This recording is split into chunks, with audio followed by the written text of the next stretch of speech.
All right, ladies and gentlemen, welcome back to the Chang Gang podcast. This is episode 67 already, featuring Sophie, aka sophiexel. Sophie, welcome to the stream. Thank you so much for being here. How's it going? It's going pretty well. Thank you for having me. I appreciate it. Absolutely. We've already known, or we know that your sister was on, a while back, so it's great to have you here.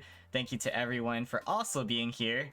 We've already touched up on a few things for like expectations wise. We're gonna be talking about your life. So guys, there's two separate commands for each and every one of these podcast episodes. The first one is exclamation podcast.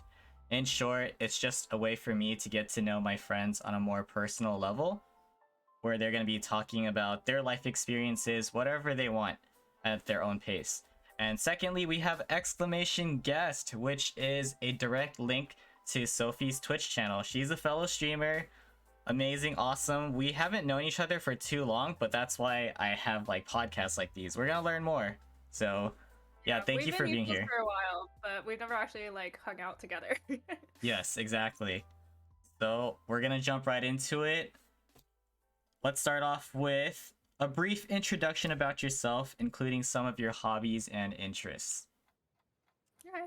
Well, my name is Sophie. I am a part-time Twitch streamer, hoping to do this long term, but for now we're just starting out. Probably just like any streamer, any gamer, most of my time I'm spent playing either League of Legends or I'm playing Valorant, and I'm also an Osu fiend. I've been racking up the hours in Osu. But before this, I used to be a part-time waitress at a Korean barbecue restaurant. I just recently quit. But now I'm looking for a full-time job that is more work from home, so I can also focus more on streaming and pushing out more content onto other platforms. And I'm also currently a student, but I'm taking some time off. Ooh, okay. Thank you for the brief introduction about yourself. How would you describe your personality? I think I have a pretty straightforward approach to most things, because of the way that I was raised with like my dad. I tend to have more of like a logical look towards things. So if I'm ever upset by something, or if somebody else is like worried about something, then I tend to take more of a logical standpoint. So I try to figure out like, okay, what's causing this? What can we do to fix it? What can I do? Do you need any like physical help? Do you need any emotional help? Like what can we do to solve this? And so I don't focus as much on the like emotional aspect. But yeah, I would say that's usually how I try and focus on things. I usually try and figure out like how can I fix this? How can I solve it? Yeah, okay. So the logical approach and mindset. How about like personality-wise, when we're talking about being an introvert versus an extrovert? Oh gosh. I think when I was younger, I was definitely more of an extrovert. Like I was always going up to people and I was like, "Hi, my name's Sophie. Who are you?" But now that I've gotten older and I've grown up a little bit, I think I've definitely become more of an introvert, especially with COVID happening. I tend to spend more of my time inside and by myself, and it takes a little bit more work for me to meet new people or at least like introduce myself. But when I find that when I get to know someone, I'm a lot more extroverted, and I'm always like, I'm really loud with them, and I'm always kind of the person trying to talk to everybody at once, which is a plus when you're streaming because there's so many people talking at once. But True, yeah. That's usually how it goes. Okay, so we're gonna talk about your childhood, the very beginnings of your life. How we're gonna do this is you can give me an overview of what you went through in your life, let's say from the day you were born up until the end of high school, and I'll ask you specific questions from there. It is a lot, but yeah, just an overview is cool. Okay. Let's see. When I was younger, starting from when I was 4, I don't remember a lot of my school days just because I never cared much for school. So I spent most of my time focusing on like extracurricular activities, like after school events. So when I was 4, I started studying violin, and then I think when I was 5, I started doing ballet. And then I don't remember where in between that I started doing piano, but I also studied piano for 5 or 6 years. But I studied violin from 4 years old to 18 years old. So I studied for 14 years.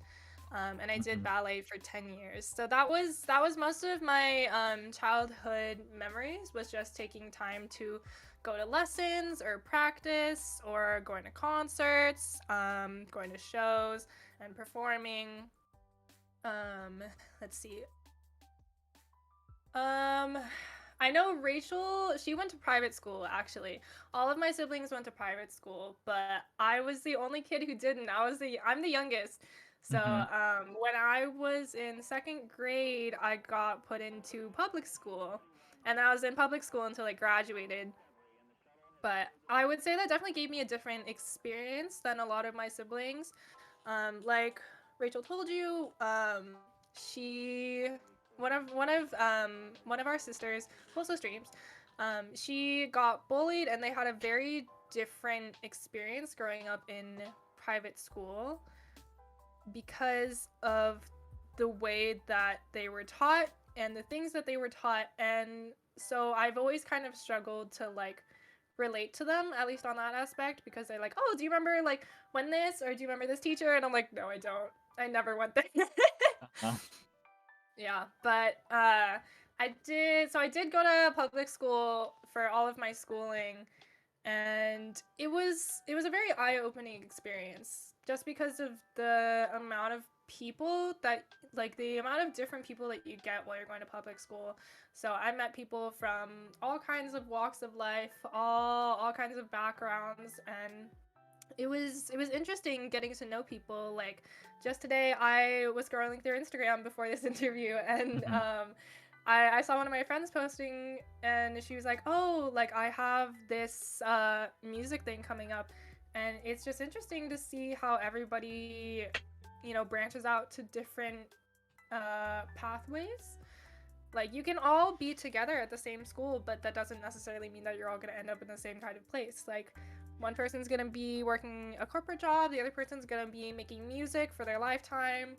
So it was definitely an interesting experience to go through public school and to meet all of these different people. But Mhm. going back to the after school activities, um, violin was definitely a struggle for me. I think I was the one who studied just violin for the longest amount, out of all of my siblings, and it was definitely a struggle. There were a lot of days or like nights when I'd be crying over it, because I'm like, I don't know if this is really what I wanna do for the rest of my life. And then my mom would be like yelling at me, and she's like, why am I putting you into these lessons if you don't want to practice, and is it even worth it? But looking back on it now, it was very draining, but it was a really worthwhile experience, just because that was the only activity that I feel like I've put so much of myself into and so much of my time into, that I was able to actually come out of it and be like, oh, like, this taught me a lot of really useful things for my lifetime. Like, I've learned how to kind of put my nose to the grindstone and just like keep working on something, and it gave me a lot of really good musical skills as well. Mhm. So even though it was kind of painful and there were a lot of like tear marks on my violin, it's definitely a worthwhile experience, and I'm still thankful that my parents put me through it as much as I suffered. Got it. So that's the music aspect. Was there anything else to give like a good overview? um I think for like how it's affecting me now, ballet is probably the biggest one. Mhm. So like I mentioned, I did ballet for about 10 years, and I also dabbled in like hip hop and tap and jazz. Um, But because I did ballet for so long and it's such like a strenuous activity on the body, I actually now have some health issues because of it. So I actually have tendonitis in both of my knees, and so it affects how long I can be like standing on my feet, and whether or not I can like climb up and down the stairs. So Wow. I Mm. recently went to Florida to go to Disney World with my family, and I was actually complaining because I was in so much pain, and one of the days I actually had to get a mobility scooter to ride around the parks just because I couldn't walk anymore. So it Mhm. was really fun, and I do miss dancing, but yeah, it's definitely had some lasting effects on me. Wow, that's crazy. Yeah, like to see that, but like you're also at a young age. Mhm. Hmm. Yeah, no, my parents always say that because I'm always like, oh, like I'm having back pain, or I'm having like leg pain, and my parents are like, you're only 20, like why are you having so many bodily issues? You shouldn't be Yeah, in this much pain when you're young. And I'm like, yeah, you're probably right, but yeah, but it's happening. unfortunately, yeah. Okay, so we're gonna go off of these questions, especially because I know we had your sister on in a previous podcast, but we're gonna treat it as if we don't know anything. All right. Okay. So going into this, w- talk about your background, like where you grew up and where you're at now. Okay. So I grew up in more of a suburb area called Beaverton. Okay. Um, it, let's see, when we first moved there, my parents moved into the house that they were in a year before I was born. And when they first moved there, it was really like there was nothing there. It was pretty much all farmland. Hmm. And there were no streetlights or anything. So it was definitely very quiet growing up. And, you know, like nobody wanted to visit my house when I was younger because they were like, oh, she lives really far away. You know, she lives in the middle of nowhere. So that's kind of how it was growing up in that area. But as I got older, specifically when I got to high school, they actually built a high school like 5 minutes from my house. So there was a lot happening. There was a shopping center like 15 minutes down the street. There were a lot more street lights. So it definitely got a lot busier there as I grew up, which was kind of nice. It was definitely easier to get to things and to travel around now that it wasn't so like secluded and kind of in the middle of nowhere. But it was also a little sad to kind of see all of the areas get developed and to have so many people like in the area where I was like, oh, this is where I grew up, and it used to be super quiet, but now it's just like full of new apartments and homes and a high school. But we actually just moved. We moved about a year and a half ago, I think almost 2 years now. So we now live in a different place in Portland that is also kind of in the middle of nowhere. Got it. So you've been in like Oregon your whole life. Hmm. Hmm. Yeah, I mean, I love Oregon because of how like it's gorgeous over here. Like there's so many trees and so many like nature walks and hikes, Hmm. and the water is really good too. I'm very spoiled with the water quality here, but I definitely want to move out sometime soon. I would love to move to LA, because I tend to like busier cities, and like I went to Tokyo and I was like, oh, I really love how much is happening here and how easy it is to get to things. But it's kind of it's kind of hard to move to LA right now, so Yeah. that's in the works. Gotcha. Future goals. Okay, so that's more so about like the background of the cities, the landscapes. How about the diversity? Oh gosh. Definitely when I was younger, there wasn't a lot of diversity. Like growing up, mostly like, especially in elementary school, I didn't see a lot of diversity. It was mostly Caucasian people. And I Mm. remember I actually had an issue with this when I was younger because I was surrounded by so many Caucasian people. I remember I used to come home and I would like look at myself in the mirror and I'm like, how come I don't look like them? Like, why do I look so different? So that was definitely a jarring experience, and recognizing it now when I'm older, I'm like, oh, like that really affected me when I was younger. But now when I got into high school, I would say is where a lot more diversity started coming in. Because this was a new high school, everybody wanted to send their kids to it. You know, lots of great functions of the school. We had like a kitchen area, a cooking area. We had like 4 floors. We had a bunch of new staff members. Mm-hmm. So we got a lot of different families sending their kids to this high school. So there is probably where I had the most amount of diversity in the people that I would meet.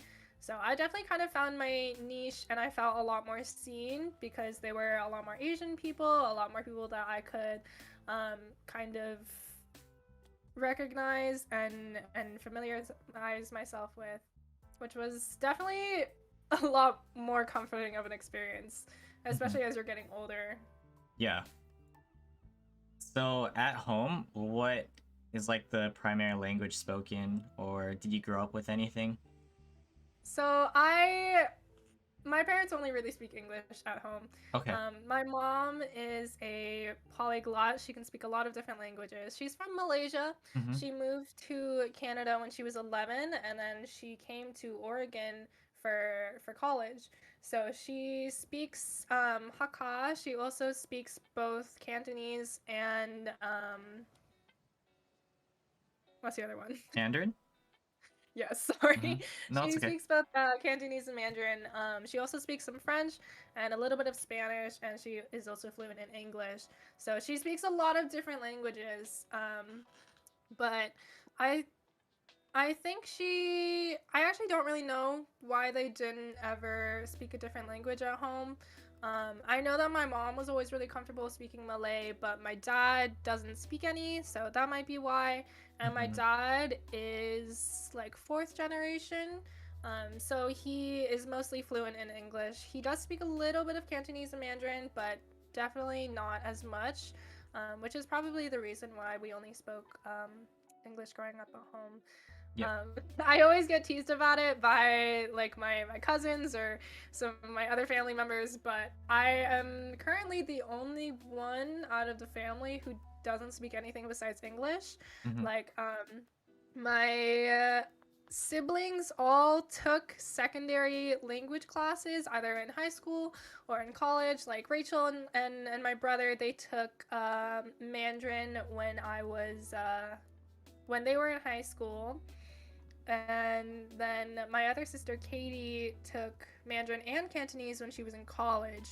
So they're all really familiar with all sorts of Chinese, but I'm the only one currently who doesn't speak anything else, Yeah.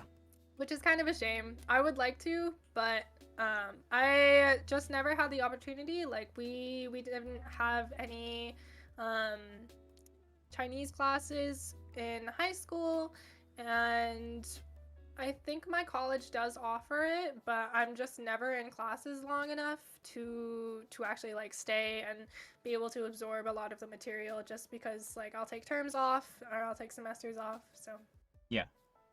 mhm. Gotcha.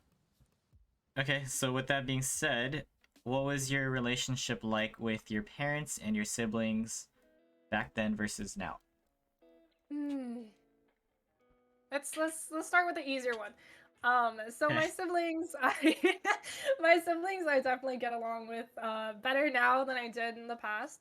My sister Katie, I actually remember. She doesn't remember, but I do. I remember that we used to like physically wrestle each other when we were younger, and we would like argue a lot.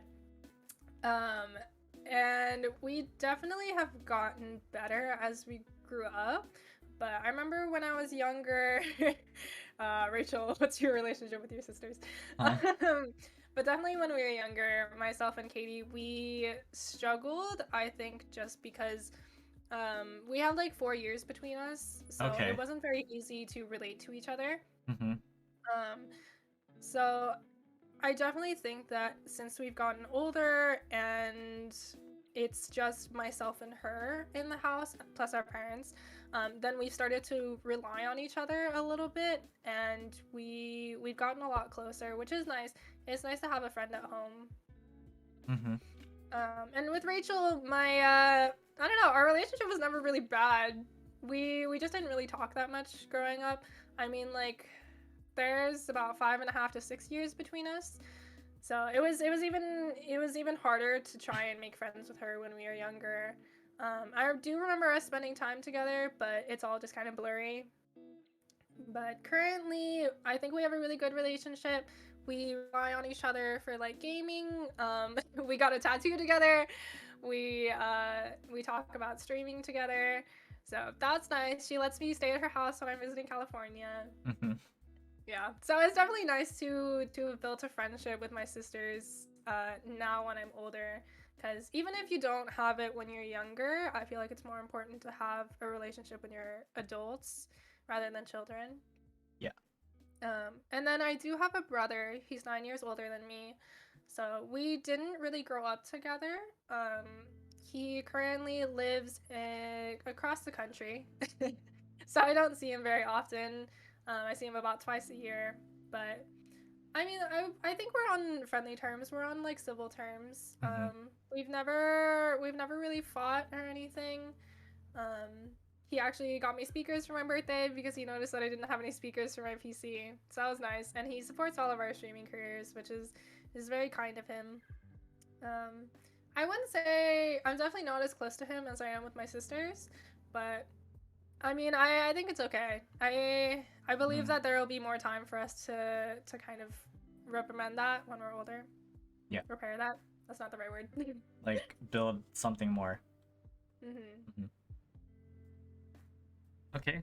Those are the siblings. Yeah. So Okay. now the On hard to one. parents. Yeah. Okay. Let's see. When I was younger, my dad wasn't around too much just because he was always on like business trips. So he was always in like a different city or he was flying out somewhere. So I still recognize that he was like my father figure and I could rely on him a lot, but it was a lot harder for me to try and build that relationship with him just because I got used to him always being away and not being home. So I think that's definitely affected the way that we are now just because now I'm more of an adult and like I said I'm more of an introvert, so I tend to spend most of my time by myself or in my room. Um So my parents are definitely like, "Oh, how come you spend all your time in your room? How come you don't like come out and spend time with us or hang out with us?" And I'm like, "Well, I just kind of got used to it. I got used to just kind of relying on myself and not really asking you guys for help." And the same sort of thing is with my mom. Like my mom was mostly the one who took care of me when I was younger. She was always the one driving me to my violin lessons and to my ballet lessons and to my shows. Um, but yeah, she was never the sort of like physically affectionate person. She was more of the like words of love rather than like showing it. So I think that also kind of affected me because now growing up, I'm like, it's kind of uncomfortable when they try to hug me, and I'm like, oh yeah, Huh. not used to this. So it's not like I have a bad relationship with my family. It's just definitely not as close as some other kids that I know that have like best friends and their parents. And I'm like, I don't think I have a best friend and my parents, but I definitely think I have like somebody to rely on. Mm-hmm. Okay, so that's your parents. So when you did like act out, how did they handle discipline? I think I acted out a lot more when I was like prepubescent, Okay. but they definitely had more of a strict approach to discipline. My dad would spank us if we were being like naughty or if he thought that we weren't doing something right. So I specifically remember like crying over not wanting to practice violin because I just like I wasn't enjoying it. And I was like really little, and so my dad would like take big old like pizza spatula that you take to like take the Uh-huh. pizza off the grill. So he Yeah. would take that and like spank you with it, and I was like, oh. So, my mom never really did that. It was mostly my dad that did the disciplining. My mom would do more of the like, I'm disappointed in you sort of thing, which is somehow like worse. It's the Mm-hmm. like, oh, now I just feel terrible. Like Yeah. emotionally, I feel terrible. Yeah, so that was mostly the kind of discipline that they would give me when I was acting out. But as I got older, I kind of learned to not act out, or if I did, then I would just kind of like keep it to myself, or if I was being kind of like shady, then kind of learn how to work around them. Um, so I tended not to get into trouble as much when I was older. It was mostly when I was younger, I think. Yeah. Mhm. Okay, so just in your own opinion and from what you experienced, what was it like to be the youngest child? Like, what are your thoughts about that in general? Mm, Everyone's always like, "Oh, the youngest child gets it easier," and I do agree. I do think that my parents were more lenient with me. Like I remember my mom used to tell me, she'd be like, "Oh, like we used to crack down really hard on your sister. Like they used to take my sister's phones. They would know all their passwords. They would look through their text messages, and like I never had that growing up. I always just had my phone, or if like they had my phone at night, they didn't bother asking for the password. They would just leave it downstairs to make sure that I wasn't using it. Um, but it was kind of hard growing up as the youngest as well, just because I feel like as much as I got like a pass for things, I also kind of got like brushed aside. um it always kind of felt like they were more focused on what my other sisters were doing or what my brother was doing Mm-hmm. rather than like what I was doing. Like they definitely took me into all of my activities and made sure that I was doing well in them. But it was, I don't know. I just feel like I didn't get as much like, "Hey, how are you? How are you doing? Are you okay? Do you need any help with this?" As much as my siblings did. Yeah. Mhm. Okay, gotcha. All right, so we're gonna talk about school. You've already mentioned some of your interests that you did. Aside from like playing any instruments, what clubs and activities were you involved in? And also maybe sports.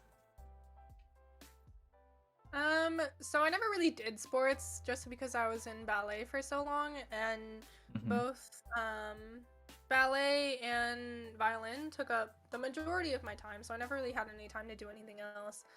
Um, let's see. When I was in elementary school up to I think high school, I did do pit orchestra. So if you don't know what that is, then pit orchestra is the live orchestra that plays during musicals. So I did that for my local high school when I was younger. School. Um, that was mostly it. I didn't do it for very long. It was only a couple years, but it was a lot of fun. I enjoyed it a lot. I really love Broadway music. Mm-hmm. So it was a lot of fun to meet different orchestra musicians that were around my age and be able to share the music with them and just learn with them and be able to grow with them. So I think that was one of my more fun activities that I've done through Yeah. school. The other ones that are coming to mind right now, I did dance team um, in high school. So I did that all of my junior year, and then I did it partially my senior year. I ended up quitting because of how many issues I was having with my knees. Just because high school dance team mostly is on like basketball courts or it's on like the football field. So it's not very like soft terrain, and they also have you like dropping to the floor a lot more. So it was a lot harder on my knees than like doing ballet. So I did Mm-hmm. end up having to quit, which was really sad. I got named captain my my senior year, and then I had to quit and drop out of the team. Jeez.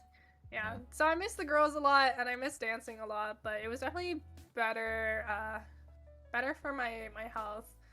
Mm-hmm. And then kind of on and off again, I would do speech and debate for my high school. My best friend was actually the president of the club, and she did it all 4 years of high school. But I was mostly there just for the community and to hang out with my friends. I did end up competing one time, and I made it to the finals for one of my speech and debate competitions, but didn't end up placing. It's fine. It was more of a on the side thing, but I do think that experience kind of helped me learn how to talk to people and how to argue with people, which was really useful. And I find that I still think about the tips that they give when I'm talking to people now. Okay. How did you perform academically throughout your life? Um, I wasn't the best student. I wasn't the worst. I definitely wasn't the worst. Mm-hmm. But I also wasn't the best. I wasn't getting straight A's. Because I tend to only really do well in classes if I feel passionate about it. So the classes that I did the best in were like English and technical writing. I took culinary for 3 years, so those were probably my best classes because I had a really fun time cooking. I struggle a lot with STEM classes, so just because I don't understand the application and I don't care much about it. So I always struggled with like science, and I struggled a lot with my math classes. I ended up dropping my math class for my senior year just because I didn't need the credit. So I Mm-hmm. was like, I'm not going to put myself through another one if I don't need to. Yeah.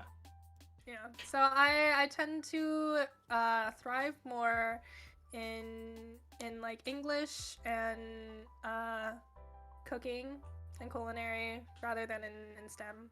Mm-hmm. All right, let's revisit the topics with like the instruments you played. So violin was like the first one you got into, right? Mm-hmm. At a young age. So did you get into this because it was your parents' decision to put you like through it? So I vividly remember this. I Okay. started violin because I saw my two sisters doing it, and I Mm-hmm. was like, they look like they're having fun. I want to do that too. And then I started, and it sucked. Okay. Yeah. So my parents kept me. They had me keep doing it, but I was the actual reason that I started. Yeah, so how many years in until you realize like this is not what you want at the same time? You know, even though you're pushing through. Um, Probably when I got into like middle school, so I'd say like 5 years, 5 or 6 years, because Yeah. at that point it started getting to the point of like, oh, you have to start practicing for like an hour, and you have to do really repetitive things so that you can like build muscle memory, Mm-hmm. and so you can correct yourself on things. And I was just like, I don't care. I just wanted to sound good. I don't care. I don't want to practice. So Yeah, I think around there is when I was like, I don't do it anymore. I see. But then 14 years into it, that's when you finally decided to stop. What was like the major like reason? So usually when people, at least for my teacher, people would stop taking lessons from her when they graduated high school. Because they're going to college, but they're staying in town. They can't really afford to keep taking lessons, or they just don't want to keep doing it Mm-hmm. as like a professional career. So that was kind of my ending point. I was like, yeah, I'll do it until I graduate. I've come this far. Might as well finish it out. And I was also like, I don't see a need for me to keep taking lessons just because this isn't something that I want to do for the rest of my life. So Yeah. I don't think I should waste my time, your time, and our money on it Mm-hmm. if I'm not seeing a career in it. I see. Mhm. So with that many years of experience, how skilled would you say you were or are? Um, Like what do you have to say about it in general? Like how you performed? I definitely think if I like cared about it a little bit more, then I definitely could have been a lot better. But I just kind of like half-assed it. Mm-hmm. Am I allowed to swear? Yeah, Um, yeah, you can. okay. Yeah, I just kind of like breezed through it with as little commitment as I could. I was Mm-hmm. mostly just gliding through on like whatever God-given talent I had. I see. And I didn't want to I didn't want to work for it very much. So, that was pretty much it. But I think it was probably like around pre-professional. Okay. So that's the story with the violin. Talk about how you ended up, you know, getting into more instruments like the piano, percussion. I actually don't really remember how I got into piano. I just remember that I was taking lessons. Mm-hmm. I've always enjoyed piano. I enjoy watching people and listening, and I really enjoy playing. Um, it was definitely hard though, just because I was balancing so many things already at once. Like I was balancing violin lessons and practicing. I was balancing like schoolwork and all the homework plus ballet lessons and then adding another activity which was piano lessons and practicing on top of that. I just didn't really have any room to breathe or like have any downtime. I was always doing something. My schedule was always packed. Um, Mm-hmm. so I did piano for around like 5 to 6 years, and then I think my mom kind of noticed that I was like struggling to stay on top of it. So she actually wasn't very opposed to me quitting. She was like, you know what, if you feel like you can't balance it and you're just not that passionate about it, then I think it's fine for you to quit. I actually do still miss playing piano. I can only play a few songs now. I can sight read pretty well, but it's definitely sad. My brother, my older brother, he played for I think all the way from childhood to through graduating. Um, so he can you can give him like a piece and he'll sight read it perfectly. Or I remember he was home for Christmas one time and some lady was just like, "Hey, can you play this one Christmas song?" And he goes, "Yeah." And he just busts out this like perfect rendition of it on the piano. So I Jeez, yeah. definitely I wish I could do that as well as he could. But Mm-hmm. it's all right. I'm satisfied with however many years I had studying. Yeah, your own experience. Yeah. All right, let's revisit the topic about ballet. So, with that, like, how did you get into it? What are your like favorite memories from it? And then talk about how that tendonitis thing came up. I am also not sure how I got into ballet. I don't know if it was myself or it was my mom. Mm-hmm. Um, I started when I was 5 and then I quit when I was 15. So it was really fun at first. I remember I was really nervous when I was younger and I was in the classes. I actually have a this is kind of embarrassing, but I have a memory of when I was younger and I was in a class and it was definitely like a little baby's class because we were just standing in the middle and it's like, oh, like do this exercise with your arms. Um, but I remember I had to go bathroom, but I didn't know if I was allowed to leave the class or not to go bathroom. Which of course, like now thinking about it as an adult, you're like, of course you can. Mm-hmm. Just ask to leave. But I had no idea when I was younger and I was super shy because I didn't know anybody in my class and I didn't know my teacher. So I think I did end up having like an accident in the studio just because I was too anxious to like ask if I could go into the bathroom. Jeez. Uh-huh. But growing up, it was definitely more of a social aspect for me. Like I made a lot of really good friends in my classes, and it was fun because you get to work your body really hard. So it was a really good workout, and it's also like a very beautiful exercise at the same time. Like you're working so hard and you're sweating so hard, but you also like it just looks gorgeous while you're doing it too. So I think that and the social aspect was part of the reason why I stayed. I loved my friends a lot. But it did get to the point where I was like 15 years old. Um I don't know when my physical pain started. It started with my feet and then it started going to like my knees and then it went up to my shoulders.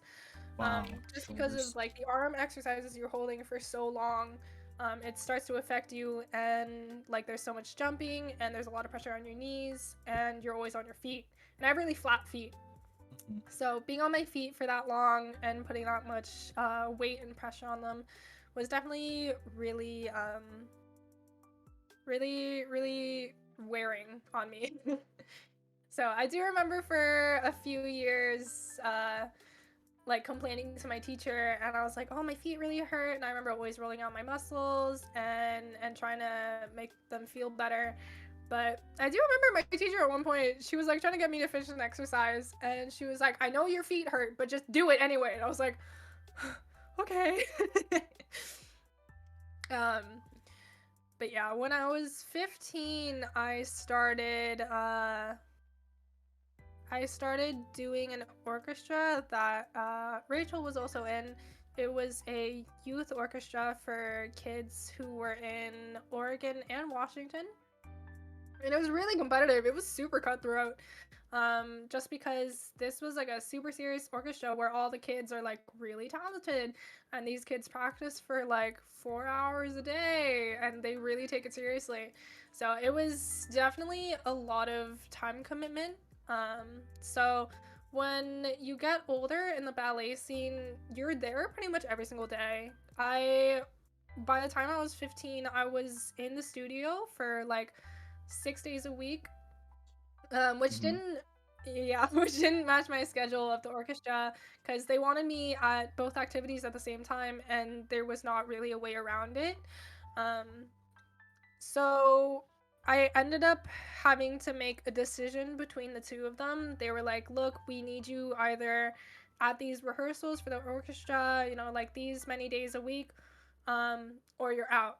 And my studio was kind of the same way. They were like, we need you to be here like 6 days a week. Otherwise, you're going to start like losing muscle. And we need you to be here for rehearsals and for training. And so I ended up having to make a decision. I remember I was sitting in my math class looking at my emails, and I was like, I don't know which one to choose. So I talked to my mom about it for a while, and she was like, you know what? Just pick whichever one you feel more passionate about.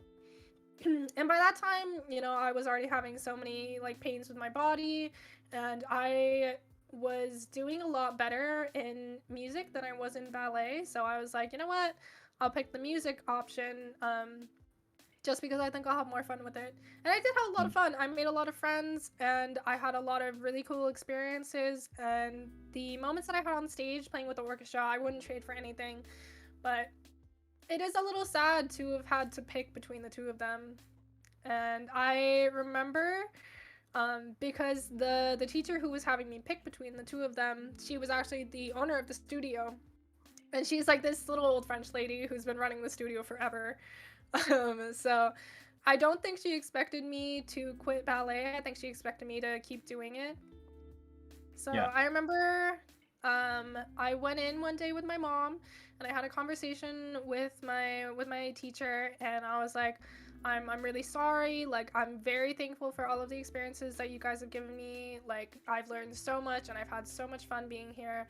But it's just really wearing on me, and I'm gonna pick the other option. I'm gonna go with music. And Mhm. she was just stunned, and she like tried to get me to stay, and she tried to argue with me. And like, you're like 15 and arguing with an adult on how you want to quit an activity. And so I remember, like, after that was done, I walked out of the studio, and one of the girls who was like a year younger than me, so I hadn't really talked to her much just because we were in the same grade, but we were kind of like, we were friendly.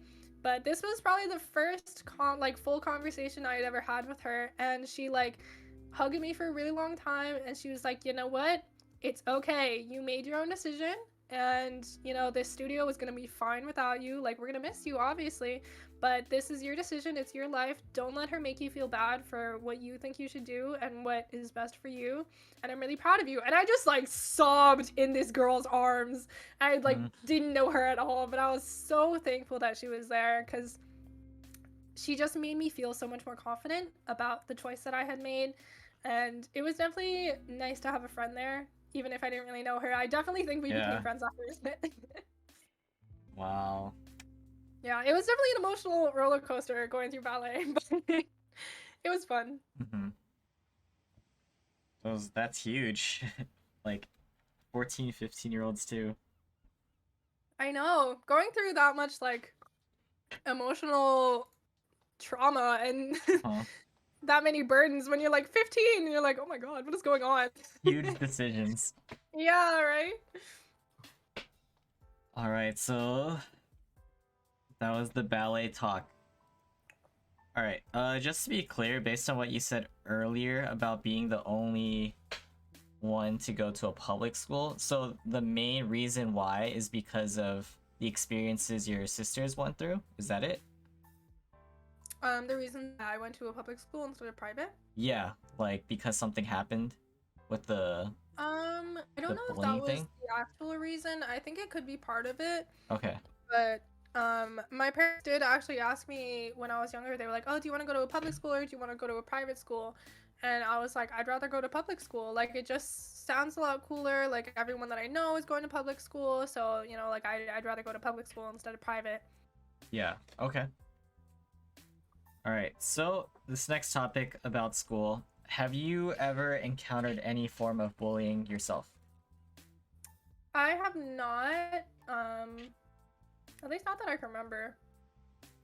I've definitely dealt with people being like nasty to me and just kind of being underhanded, but I Mm-hmm. don't think anything that would constitute as like bullying. Okay. That's good. Aside from the, the tendonitis, have you ever sustained any other like severe injuries in your life? Um, there was one when I was younger. I was in middle school specifically. We were playing, I think, kickball.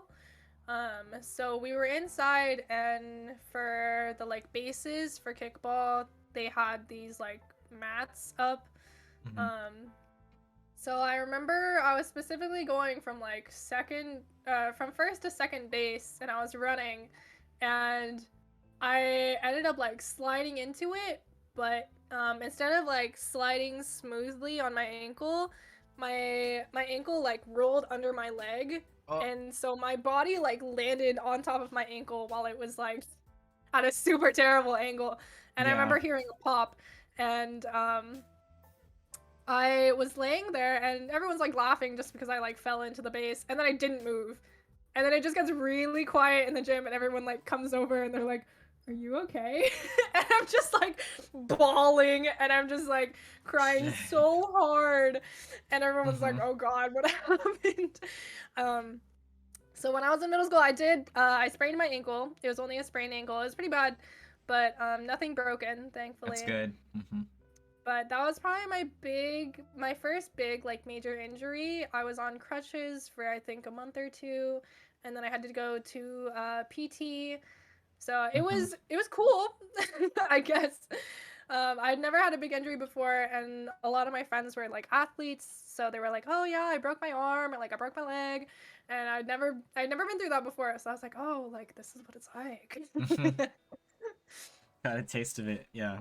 Yeah. And then actually more recently, like 2 years ago in 2020, I got into a car accident. I was driving, I was at the beach with my friends, Mm-hmm. um, and I was driving back from the beach. It was just me in my car. Everyone else had gone back in a separate car, like back to the Airbnb in a separate car. Yeah. And then I had left my phone at the beach, so I was like, "Oh, I have to drive back and get it. Like, it's fine. I'll just go by myself." Yeah. So I went, and then I took a turn a little too sharply and a little too quickly, so my car spun on the gravel. Mm-hmm. And this is at like seaside, so it's a lot of like cliffs. Um, so I was driving next to a cliffside basically, and so here's the cliff, and at the bottom is like a ravine. Yeah. And so I'm driving, and then my car spins, and my car lands like this. So Oh the top of the shoot. car is on the road, and the bottom of the car is hanging off the side of the cliff. Mm-hmm. Um, and so I'm like freaking out, and I ended up calling 911. Thankfully, my friend actually told me earlier that week. She was like, "Oh yeah, you can call 911 even if you don't have service." So little note: if you don't have service, you can still call 911. But I did end up calling, and a bunch of firefighters came to get me. And I remember when that happened, I called my sister because it was like 1 in the morning. I knew she was gonna be awake. I didn't think my parents were gonna be awake, and so I called her and I'm like, "Hey, I just got into a car accident." And she's like, "What? Do you need me to come like pull your car out?" And I'm like, "No. Can you just call our parents? Like, I need the insurance, and I need their card to pull to tow my car out." So Mhm. my parents thankfully were very like understanding about it. They were more just worried about how I was feeling. So coming out of that accident, I had a lot of whiplash, which I'm still getting treatment for 2 years later. But Mhm. it was a lot of whiplash in like my upper back, so it hurt a lot to like lay down or like get up, and just to kind of like straighten my back. That hurt a lot. So that's probably my more serious injury lately that I've had. Yeah. I am still getting treatment for it, thankfully, but it does still hurt from time to time. I remember right after it happened, I didn't think I had any whiplash because, like, usually it takes 24 to 48 hours to start appearing. And so my parents were like, "Let's go on a trip to Bend. Let's go to Southern Oregon." So I did go. And then I remember I had to like sit in the hotel room and just like lay down for most of it because I was in so much pain. Wow. Yeah. Wait, so when A lot of you bodily issues. yeah, when you got into that accident, you said basically like the back of it was off the cliff. And so does that mean you were in a position where you had to get out then call 911, or were you still sitting in the car like cuz I can imagine you could be really freaked out knowing that half the car is off. Yeah, no, I was definitely like shaking in that moment. But thankfully, I was on my way back to the Airbnb, so I'd already gotten my phone. Mhm. So I had my phone in my little like phone holder, and I was able to call 911. But I had my foot like slammed on the brake the entire time. And when the firefighters came to get me, they like took a look at my car, and then they put the some like blocks behind my tires, and they were like, "Hey, we don't think your car is gonna move. Are you comfortable taking your foot off the brake and getting out of the car so we can like take you and put like a shock blanket around you and ask you questions?" And I was like, "I guess so." So I ended up like holding one of their hands and like taking my foot off the brake, and my Yeah. car did a little bit. Oh god. But they were right, it did stay. Yeah. It stayed there. But they told me, they were like, "You got really lucky. Most calls we get about this, their cars have already slid down into the ravine, so you got really lucky that your car only like was hanging off." And I was like, "Oh, thanks." That is like a life death situation. Holy. Yeah, I remember when I was like in the process of calling 911, in the back of my head, I was like, if I let go of this brake right now, I'm gonna die. So that's, a horrifying experience, That but is, yeah, that is trauma right there. yeah, Jeez. Whew, glad you made it out. thanks. I definitely still get nervous when I'm driving now, Mhm. especially because I have astigmatism in my eyes. So lights seem a lot bigger and things are a lot blurrier at Yeah. nighttime. So it's a lot scarier driving at nighttime, and I'm always really nervous whenever I'm on roads that aren't very well lit. Mhm. So that's kind of a nervous bit for me. I try not to drive at night now. Yeah. Okay. You mentioned that you've never encountered bullying, but have you ever gotten into like physical altercations with people? I mean, other than your sister. um, I don't think so. I think I grew up in a type of generation where people were more nasty with their words, Yeah. and I grew up with like Instagram and stuff. Mhm. So I definitely remember some girls in like my middle school, um, they got bullied, but it was mostly with like cyberbullying and words. So they would have like hate Instagram accounts made about them, and they would post Jeez. pictures of these girls, and they're like, "Oh, she's so ugly. Like, why does she look like that? Why does she talk like that? I hate her so much." Um, so it was never like physical fights, but it was definitely a lot of like social media and a lot of verbal abuse thrown at each other. Okay. So with everything you've done in high school, what was your high school stereotype? What were you known as? I think before my senior year, I was known as more of like a music and dance kid, just because people were like, "Oh, I know she plays violin for the orchestra, and she used to be in band, um, and I know that she's in dance team, and she used to do ballet." So I think that's mostly what I was known for. And also, all of my friends were really smart. They all were in like the international baccalaureate program, so they all had really good grades, and they were all testing at super high levels. So I think I was mostly in that kind of group. And then actually in my senior year, so after I quit dance team, I was working a lot. I picked up a job my junior year. I was working at Charity, my local Charity. So I was working a lot. I actually remember working on Christmas Day, but I think I was working like 5 to 6 days a week.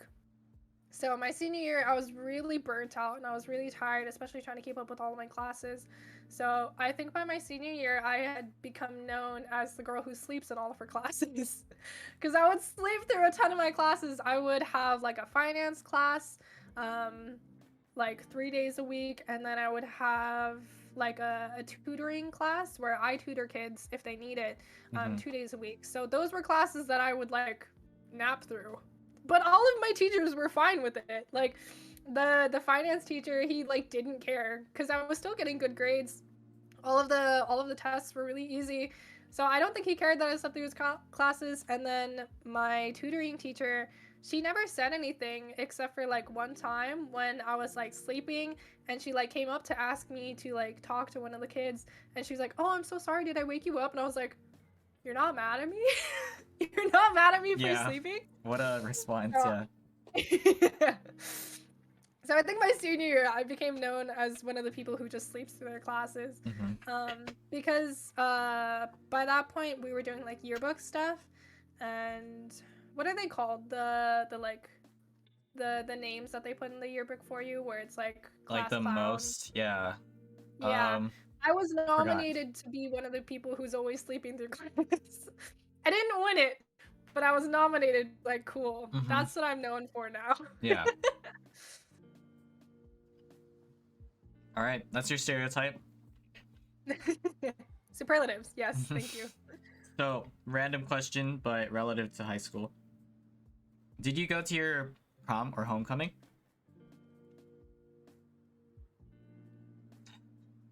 Okay, so my high school that I graduated from was actually a new high school. So we didn't have homecoming because technically the term homecoming is for alumni that have graduated to like come back home to the school around that season. And because we didn't have any alumni, we didn't have a homecoming. So we still had a dance, but it wasn't called, like quote unquote homecoming. And I graduated in 2020, so I didn't have a graduation or a prom because of COVID. That's tough. Yeah. Wow. Yeah. Okay. Definitely a little like sour over that. I'm kind of sad that I didn't get that experience. But it's all right. It happens. It's a pandemic. So after high school, give us an overview of what you went through, and when it comes to streaming, we'll talk more about that later, so you can like kind of briefly touch on that. After I graduated high school, well, when you're in high school, like your junior and senior year, they're always like, "Oh, like what do you want to do for your future? Like what kind of career path do you want to go into? What do you want your major to be?" And I kind of mentioned this to you. I never really had like a calling. Like everyone was like, "Oh, I want to be like a veterinarian, or I want to work at NASA, or like I want to work in math or econ." I never really had anything like that, just because there was never a pathway that I was passionate about. I never really saw myself having a future working at like a corporate job or anything. Yeah. So it was really hard for me to graduate and just not know where I wanted to go. I did have a goal when I graduated. It was see, I think it was to become an event coordinator for like big corporate companies. Just because I like making spreadsheets, I like being organized, I like planning out my schedule and figuring out when and what I'm going to be doing that week. Mm-hmm. So I figured I could do it on a bigger scale, but I started taking business classes at my community college, and I was just like, I don't care. I don't care about any of this. I hate all of my business classes. The only class I'm enjoying again is like my writing class, my English class, and I was just not passionate about any of it. So by now, I probably could have finished my associate's degree, but I've taken a lot of terms off just so I can focus on either streaming or for working. So, yeah, that's kind of why I started streaming, just because. Oh, hello? Hello? Hello? Oh, Oh, wait, you cut off. Your video cut off. There you wonderful. go, there you go, there you go. Okay. Oh, okay, Where you're did I leave off? a few words behind, and also, Rach would like you to hydrate too, so. Okay. Yeah. I think she can hear that I'm like getting bored.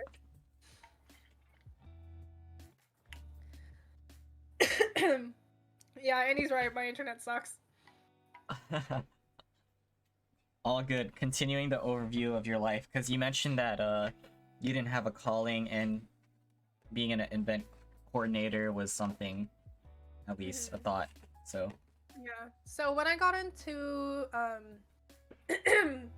when I got into my community college and I started taking classes for it, I just found that I didn't really care, and I was like, I don't care about my accounting classes or like my organizing classes or my technical writing class. Like I just didn't feel passionate about any of it. Like I didn't see where this was taking me.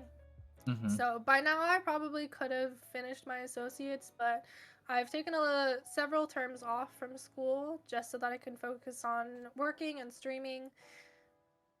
So that's what we're doing right now.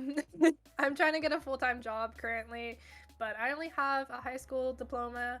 I don't have a full associate's or a bachelor, so it's kind of rough going, but we'll stream in the meantime. Yeah, got it. Alright, so moving on to your work experiences. You mentioned that you worked at Share you worked as a Korean barbecue waitress. Start from the very first one, talk about what you went through and how you moved on to the next one. And I know right now you said you're looking for a job, so you could just end there. Let's see. My first job was Share because I really liked boba, and this was the first Share in Oregon. So I was like, oh, it's a well-known brand. I'll go work for them, and I really like their drinks. So it was a lot of fun working there actually, because I'm the type of person who likes working in fast-paced environments, and this was like super busy, super fast-paced. So I worked at Share for like a year and a half or so. Mhm.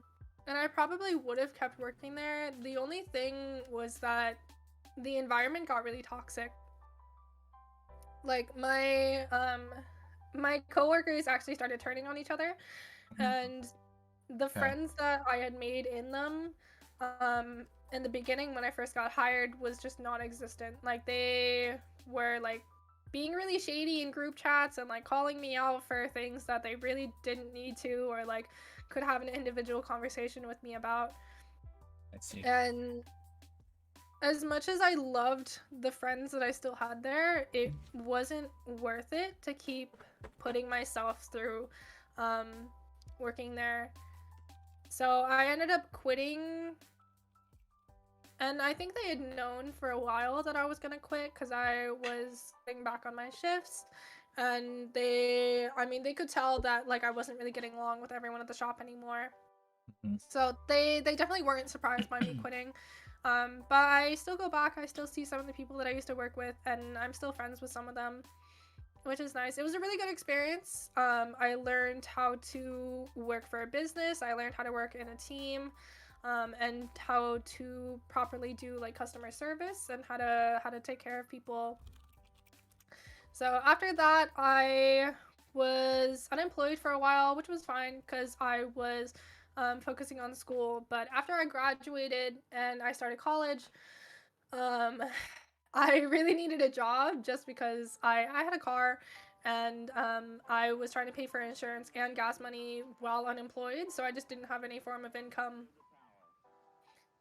Um, the first job I got after that was the Korean barbecue restaurant. That one actually I made through a friend. It was actually a friend that I met through a dating app. We went on one date and then we're like, no, I think we're better off as friends. Mhm. So we're still friends this day, but he is the one that got me my job a really long time ago because he was like, "Hey, this place is hiring. They really need hands.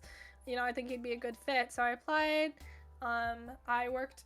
I actually, when I applied, I didn't know where this restaurant was. I only saw that it was in Portland, so I was like, "Oh, it can't be that far away from me." And then once I had the interview, I was like, "Oh, this restaurant's like 40 minutes away from me." So I did end up taking the job with them just because I really needed a job. Um, and I liked the atmosphere. So I worked at the Korean barbecue restaurant for a little over a year. Also around a year and a half. Wow, 40-minute drive. Yeah. Mm-hmm. 30 minutes when traffic was good and then an hour when traffic was bad. Jeez. Um Huh. yeah. When I about a month after I got hired at the Korean barbecue restaurant, I started looking for different jobs just because my parents were upset that I was working somewhere that was really far away. So I started looking for different jobs. I eventually got an interview at a sushi restaurant. Excuse me. No worries. I got a job at the sushi restaurant. So I was working two jobs at the time. I was working two jobs plus I was in my first term of college. So I was definitely burning myself out. I used to open mornings at the sushi restaurant, um drive an hour away to the Korean barbecue restaurant and then close there and then come home and do homework. So my I was really tired by the end of it. So I ended up only working at the sushi restaurant for about a month and then I quit just because the atmosphere at the Korean barbecue restaurant was more suited towards what I was looking for Mm-hmm. and also because the pay was better. They got a lot more tips at the Korean barbecue restaurant. So I was like, I'd rather, even though it's a longer drive, I'd rather go for the money. Yeah. Yeah. So the Korean barbecue restaurant actually they opened a secondary location which was closer to my house. But it took a really long time to open. It only just opened this year. So that location was about 25 minutes away from me currently. And so I did end up transferring over there, but at the time when I transferred, we were like way understaffed. We did not have enough people. People were working doubles multiple times a week. They were working like 12 hours, 3 times a week. And the closer location was also a lot bigger than the first location. Mm-hmm. So we had around double the amount of tables that we had at the first one. And so it was a lot more wearing on my body again. Like it was really bad on my knees. So working at the first Korean barbecue restaurant was already like really hard for me, but this secondary location was even harder just because there was like the layout was a lot bigger. There was a lot more places to run and a lot more tables to take care of. And so I only ended up working at the secondary location for like 2 months, and then I Mm-hmm. think I quit just because I couldn't do it anymore. I didn't feel like it was worth it. But I still keep in touch with my coworkers. Um, I love them a lot. Sometimes we go out for karaoke or we go out for dinner. So it was definitely nice to find friends that I can actually stay friends with after that job. And it Yeah. taught me a lot about customer service. Speaking of customer service, definitely gonna ask you about that. Um, yeah, 3 different jobs, customer interactions. You probably had some really horrible experiences. Any specifics that come to mind? Um, let's see. Stories? One of them, everyone at the sushi restaurant was really nice. Granted, I only worked there for about a month. Um, everyone at Share Tea, they were like kind of mean, but it was like you're arguing with me over like tapioca pearls. Mm-hmm. Like it's not worth it. And my manager would usually come in and diffuse the situation, but it's harder when you're like a server at tables. So I definitely think some of my worst customers were at the Korean barbecue restaurant. One of them was at the first location. I had this guy like swearing at me because, you know, with like all you can eat, there's usually rules to it. So they're like, oh, you can only stay for 2 hours. Yeah. You can only order like so many meats at a time. My specific restaurant, they were like, for each round, you have to order 4 different kinds of meat, and we can't double up on any of the types of meat. So all 4 of the meats have to be different. Um, so I had this one guy come in and be like, I want to do all you can eat because I have like 5 kids with me, but we only want to do ribs. And I was like, I'm so sorry, like we can't do that. That's not allowed.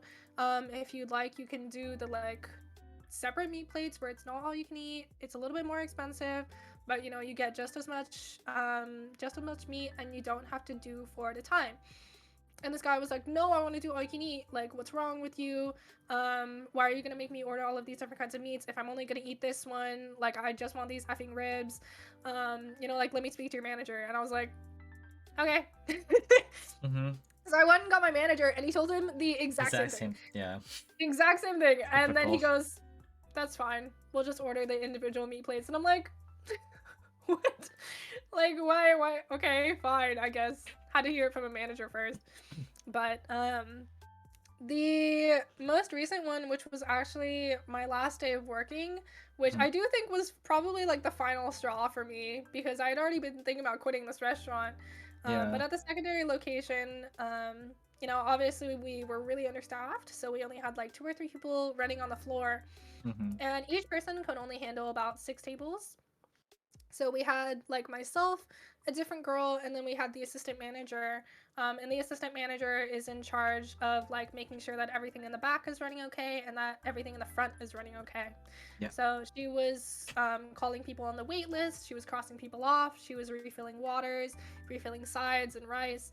So she was already really busy, and so we could only take like 12 to 14 tables at a time, and we already had people like lining up outside the door. But specifically, we had this one group, and this was at like the end of the mask mandate for Oregon. So masks were still mandatory, but it was kind of like being faded out.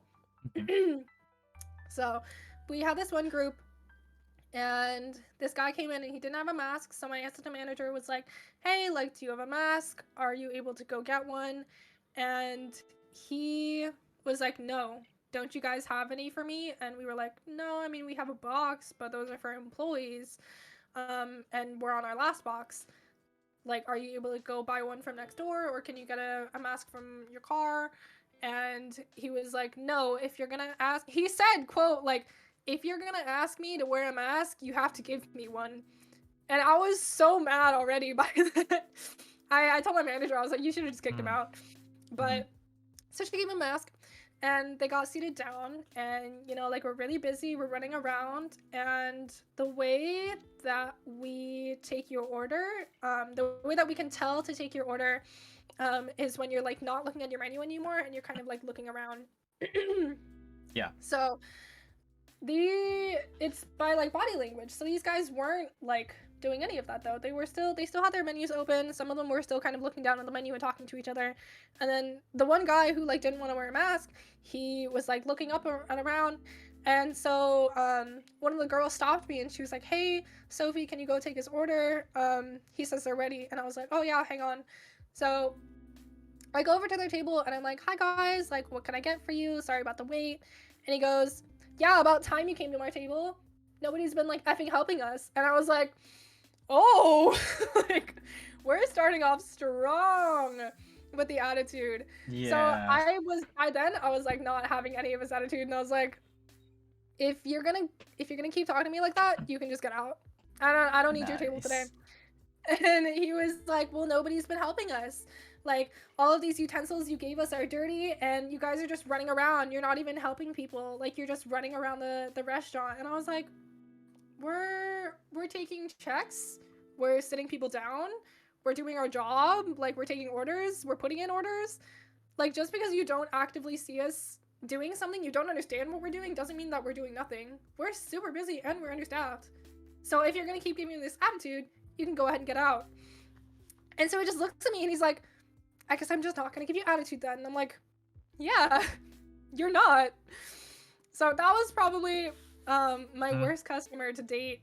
But after that, I told one of the girl who was in charge of his table, I told her and I was like, "If he says one more thing to you, like if he causes any more issues, tell me, I'll kick them out. I don't need their service today. There are like 13 more people outside." Yeah. Yeah. So after that, actually, I took a week off of work and then I quit. Jeez. I think that was probably my last The straw breaking working for point, them. yeah. Yeah. Ooh. Customer service industry. Love to hear the Yeah. stories. So relatable, honestly. It's like everywhere People too. are so mean to their servers. Yeah. So, wrapping that up, is there something you would like everyone to know about the customer service industry? Whether it's like just any thoughts or advice, anything. Be nice to your server. They're probably going through it. Treat them how you would want to be treated, pretty much. They're Yeah. there to help you. They're not there to serve you. They're there to help you. Mhm. Yeah. Well said, well said. Had many people on the podcast talk about their customer service experiences. This was very similar. Except I there's know. yeah, there was this like one funny part though, because you know how your manager basically said the same thing you said and they like understood?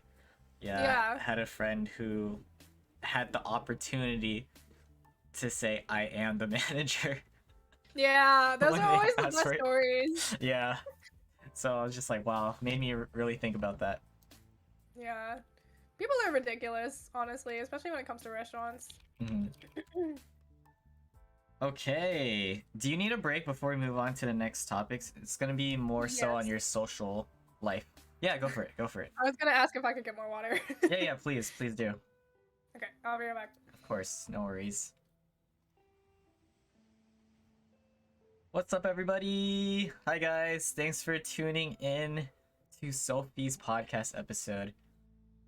Congratulations, though, Angel. I saw that you got a new job. That's huge. I didn't even know you were looking, like actively looking. Simon, thank you for the updates and for sharing the information. Ari, good to see you. Mamba, it's been a minute. Welcome back to the stream. Annie's here too. Hi, Annie. And hi, Maple. What's up, Andy? So we got through the first hour already. We're going to be talking about social life aspects. Still plenty of topics to cover, honestly. Yeah, just going with the flow. Rip. It's okay, Ari. We didn't see anything. Nope, didn't see anything at all. But you're here to support regardless, so yeah. Congrats. Congrats, Angel. Any great day today. It's nice to see you like everywhere just supporting people, Annie. I think when I was lurking I saw you in like Joyce's chat. That was so cool. Let's just imagine I have those emotes. Well, yeah, what are you talking about? You do have those emotes.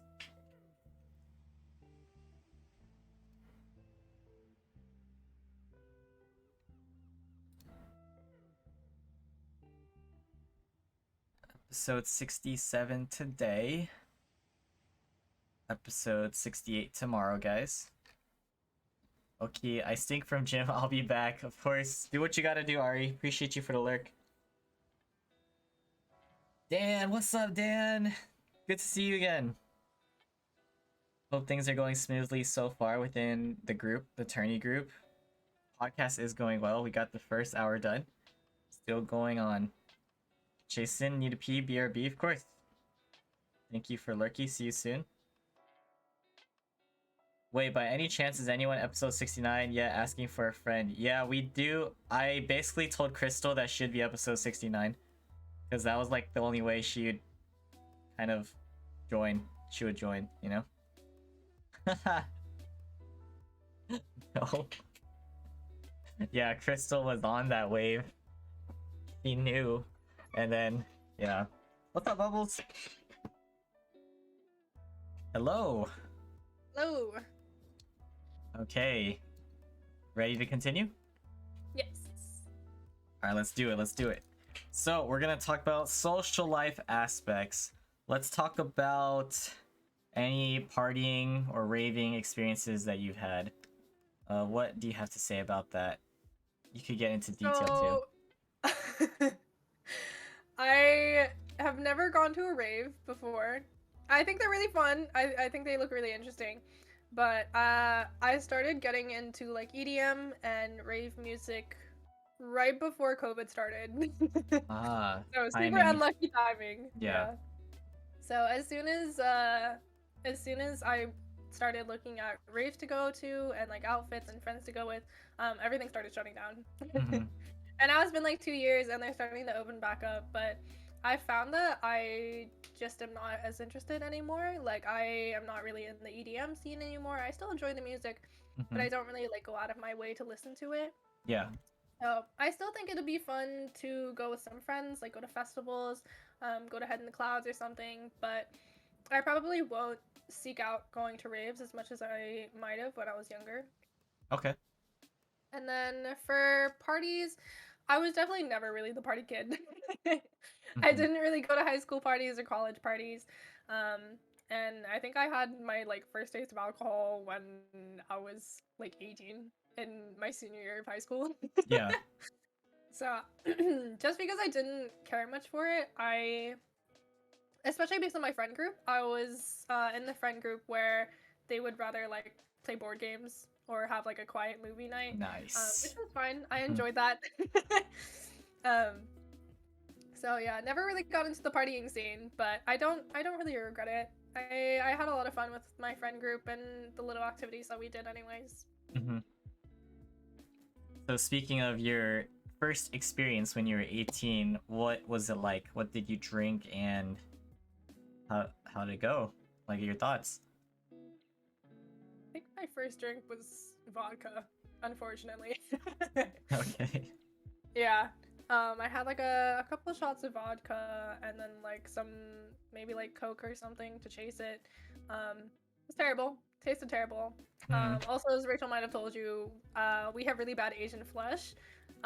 So if we can't digest alcohol, we can't break it down. It's a little bit like being lactose intolerant.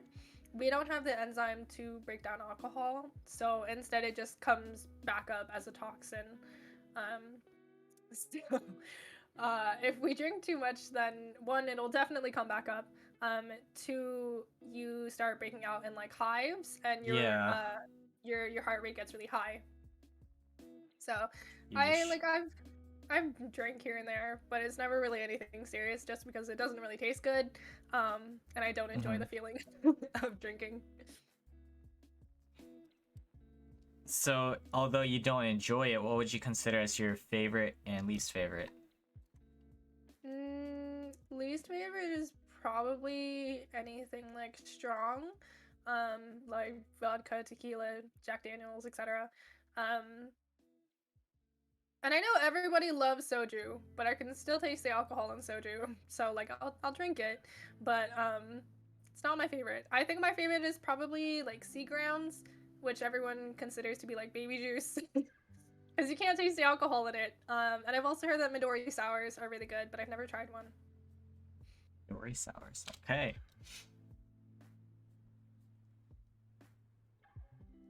And would you say you like, or how would you describe your type as like a drunk, or if you had too much? Mm, if I've had a lot to drink, then I just get really like smiley. I get really giggly. Like I'll Mm-hmm. laugh at anything. I also just get really sleepy. Like I remember first time I got drunk, I think I just laid down on the floor and like you can't fall asleep because your heart is beating so quickly. Um, but I just kind of laid down on the floor and I was like, I'm so happy. What a So mood. I think that's probably the kind of drunk I get. I just get really smiley. All right, that's the drinking and partying talk. We'll talk about some of your interests. Okay. Um, top 5 anime. Oh gosh. Hmm.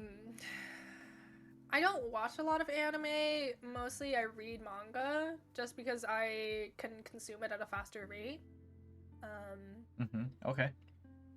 Recently I just watched Death Parade with Chasen. We watched the whole first season in one sitting. That was really good. It was definitely kind of a mind trip and it gave you a lot to think about. So I think that one's probably up there. Um, Definitely like Demon Slayer is a fan favorite. Um, let's see. For reading, I really liked Yona of the Dawn, which isn't done yet. Um, it's it's been going for a really long time. It's been going for several years, Mm-hmm. but it recently got adapted into an anime, which I haven't watched, but I do really like the manga itself. Um, I also really like Komi Can't Communicate, which only has the first season out. It's very cute, very wholesome, very sweet to watch. Let's see, that's four. A fifth one. I feel like I haven't watched a lot of like classic anime, which everyone yells at me for. Uh-huh. They're because okay, I haven't seen like Dragon Ball, I haven't seen Death Note, I haven't seen Naruto, I haven't seen like Tokyo Ghoul. I haven't seen a lot of them. Yeah, Uh, that's okay. Different yeah, experiences. for the experience. Yeah. Um, I don't know. I can't really think of a fifth one. What are your favorites? That's fine. Um, Oh, probably Haikyuu. Actually, Haikyuu's probably oh, in the bottom okay, one. okay. That's a good one. I'd probably put Demon Slayer up there too. It's pretty cool. Hmm. But it's okay. We're talking about your experiences. We could get into that later. All right. Okay, fair. So, do you Uh, have a top 5 when it comes to movies or shows? If so, feel free to spill it. um, Movies. I really liked Baby Driver because I think it has a really Hmm. fun story, and I also really love the soundtrack. But the thing is, there's a lot of problematic actors in that movie. So as much as I love the movie, I feel like I'm not allowed to like it just because of how many like celebrities with issues are in that movie. But I still do really like it. Um, Devil Wears Prada and The Intern are also probably like comfort movies.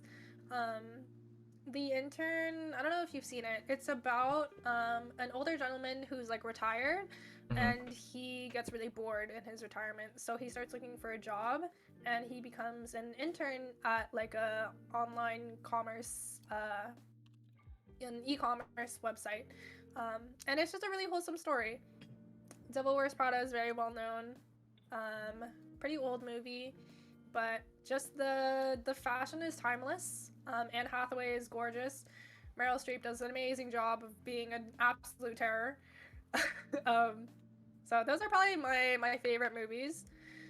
Shows, I used to really like Friends. That was like my high school show growing up. And they took it off Netflix, and I haven't seen it since. Mm-hmm. Okay, That was friends. definitely my comfort. I could binge watch that any day. Yeah. Also, going back to anime, I didn't mention it, but I don't know if it's on my like top 5 to watch, Yeah. but for nostalgia, probably is Sailor Moon. I have a lot of nostalgia when it comes Okay. to like magical girl anime, so like Magical Do-Re-Mi, Sailor Moon, Tokyo Mew Mew. Those are all like comfort shows for me, but I don't really watch them very often. I do have a couple Sailor Moon tattoos though. All right. Anime, shows, movies. How about favorite song, current favorite song, and favorite artist? Hmm. Let me look at my Spotify, actually. Okay. That's a typical answer, I should say. People to look. I don't know about my favorite artist. Mm-hmm. I tend not to listen to like I tend to listen to songs just based on if I like them or not. I don't really go through like an artist's albums and like try to find songs I like. I'll usually just like them as I go. Yeah. I will say my top artist for every single year on Spotify has been Joe Hisaishi, who is the composer for Studio Ghibli movies. Just because I listen to their soundtracks a lot. So I don't know if he's my favorite, but he's definitely one of the top ones. And then actually I think my favorite song right now is Love Maybe, which is a Korean song. It's from the anime Business Proposal. They have like 3 different versions out, but the acoustic one is my favorite. So that one's really pretty. It's just a nice listen, especially when I'm driving.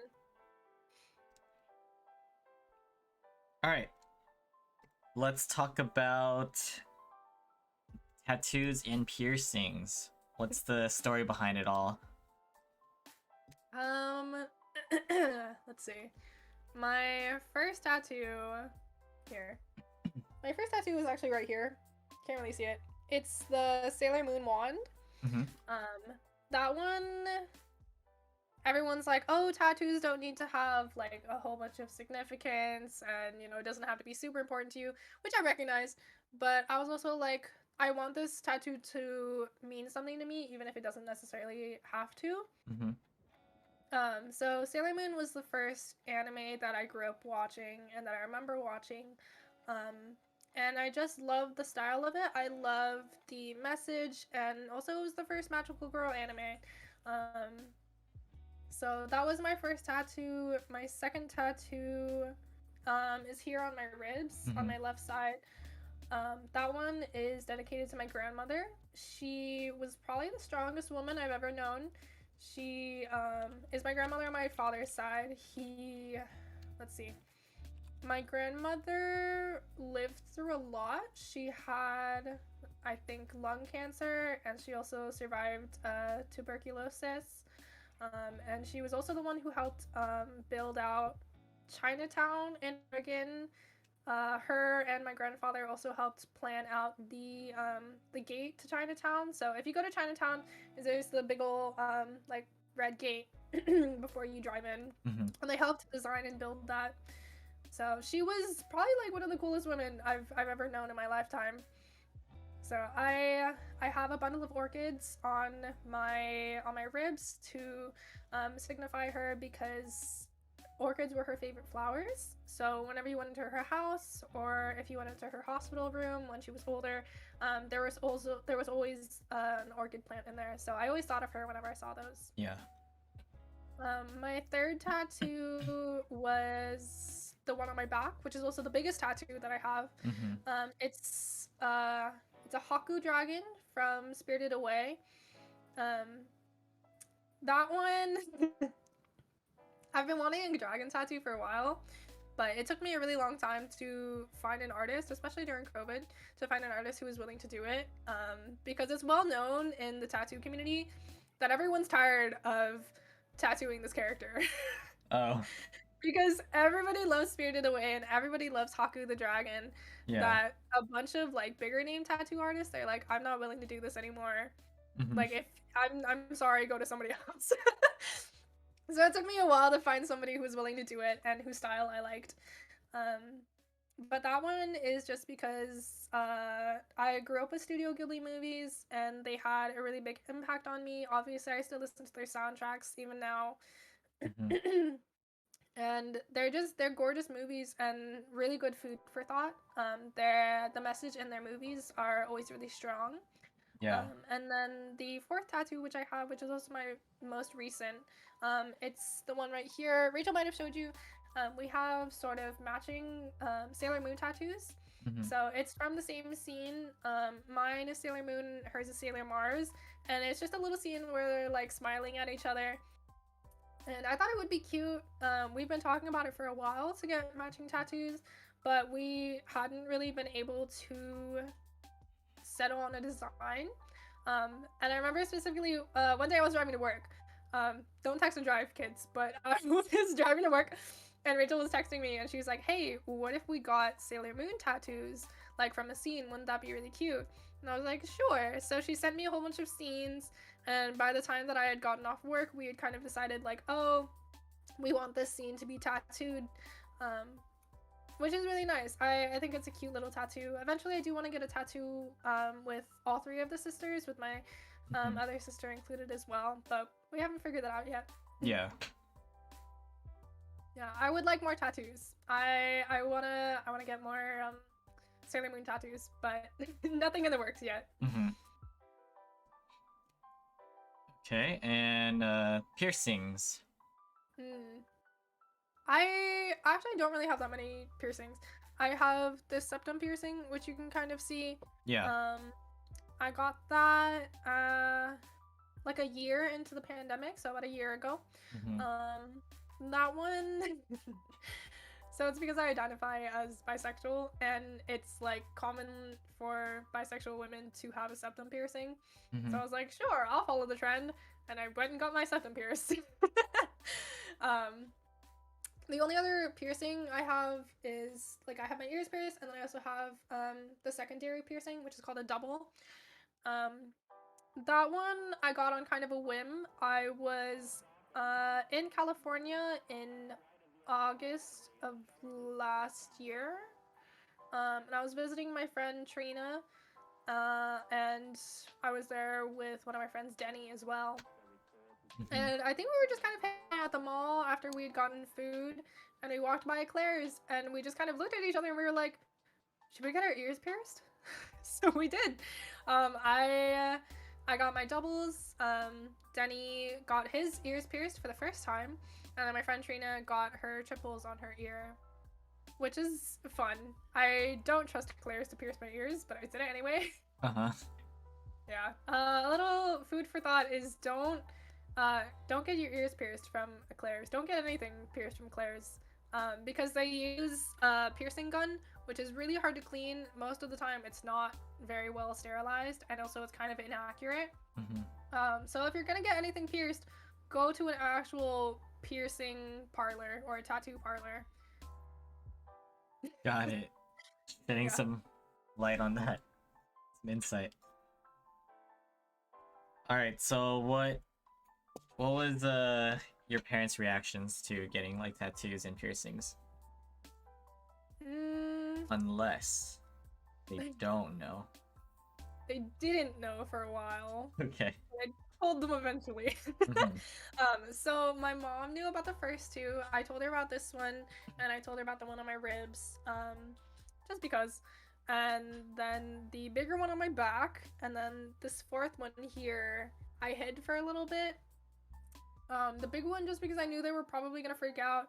My parents are more traditional. They don't really like tattoos because they tend to think about it more as like um gang affiliated, and that Hmm. it means like nothing good and that Yeah. you've been in prison. So I did end up hiding these tattoos from them for a while, but we recently took a family trip to Hawaii, and I was like, there's no way I can hide this. Hmm. So I did end up telling them like a month before we went on the trip, and I just kind of bit the bullet and I was like, all right, you're gonna hate it, but I have tattoos that you don't know about, and they're really big. They ended up kind of being okay with it, mostly because they couldn't really do anything about it. Yeah. my mom, after she saw my back tattoo, she was like, "So, what are you gonna get next? A face tattoo?" And I was like, "No, I'm not gonna get a face tattoo." Okay. But my dad was mostly okay with it. He was just kind of like, "I don't know how to feel about it." I was like, Mhm. "Well, do you think it looks cool? Like, is it just a cool drawing?" And he goes, "Yeah." And I'm like, "Yeah, then it's a good tattoo." Mhm. My Nice. piercings. Um, so my mom knew for a while that I had wanted to get my septum pierced, but she always told me not to because she says I look like a water buffalo or like a bull with the like ring in their nose. So I kind of like phased her into it. I got the like fake septum piercings, and I put them on, and I just kind of got used to it. And eventually, I just came home one day with my nose like actually pierced, and she just kind of looked at me. She's like, "Is that one real or is it fake?" And I go, "It's real. I got my nose pierced today." And she goes, "Hmm," and that was about it. But every single time that like I ask her, I'm like, "Oh, like, do you think it looks okay?" She goes, "You look like a water buffalo." I'm Uh, like, "Thanks, mom." Thank you. nice. Yeah. But other than that, they don't really care. I mean, getting the ears pierced, they don't really see as anything too bad, which is Mhm. good. All right. And since you worked at a tea shop, right? The first share tea. What is your go-to drink? Boba drink. Hmm. From share tea specifically, or for like any boba Just shop? in any like general flavors. Um, I tend to like black milk tea. That's really like basic, Yeah, but yeah. I tend to try their black milk tea because I'm like, if they can't do the classics well, then I don't understand how they're gonna do anything else well. So I usually get the black milk tea just with pearls. But from share tea specifically, I like the QQ milk tea, and which has like all of the toppings. I get it with a little bit less sugar, and then I also ask for less amount of the like milk creamer that they put into it, Mm-hmm. just so that you can taste more of the tea. Yeah. That's usually my go-to order. Oh, But okay. if I'm feeling fruity, then I'll go for like a matcha and strawberry drink. I see. Okay, moving on. So talk about some of the traveling you've done or adventures. You mentioned Florida. You mentioned Cali, Tokyo. Yeah. So what were those Yeah. experiences like and more that you've done? Um, my parents always like to take like one big trip every year. So let's see, I've been to London and I've been to Paris, I've been to Tokyo and Malaysia. Uh, and then I think after that we kind of oh, we went to Ireland too. And then after that, I think we kind of stopped taking bigger trips. Mm-hmm. Um, and then recently it was Florida and Hawaii. But it was a lot of fun traveling overseas, um, getting to see how these different cultures work. Like, I loved being in Japan just because they have so much more of a nightlife, which is for terrible reasons, but I did like that they had a nightlife. So we could go and get like quality sushi at like 2 in the morning or at midnight, and ramen is open until like 5 in the morning. Mm-hmm. So it was definitely a really nice experience because I'm more of a night owl, being able to go places when it's late and still be able to get quality food and have fun. Everything else, I don't know. London was gorgeous. Paris was really dirty. I remember being in Paris and going on the subway station, and there's like homeless people on the side, and they're like vomiting in a corner, and there's like wires hanging down from the subway station, and Mm-hmm. it's really dangerous.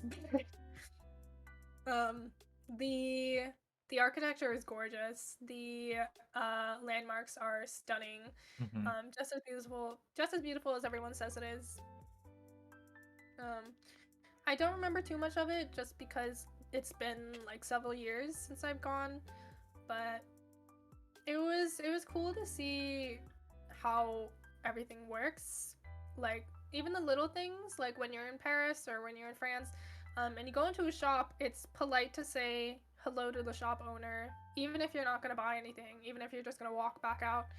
It's very rude to not say hello. And I was like, oh, that's weird. Like, when you go into a store in America, you don't necessarily have to like find the shopkeep and say hello. You can just walk in, look at stuff, and then walk back out.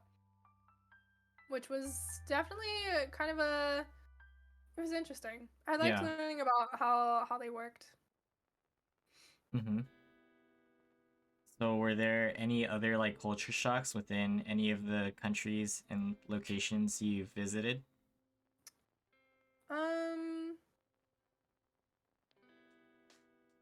Not necessarily. I think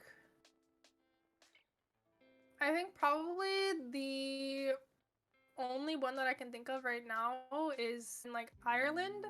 How different the food is. Because I grew up with like Asian food, so going to Ireland, it's a lot of bread and butter and beans and meat. And you know, you kind of get tired of it after a while, because you're eating like beans on toast and you're eating a whole bunch of like meat and liver, and they just eat this like every single day, and I'm like, my god, I'm tired of it. Mm-hmm.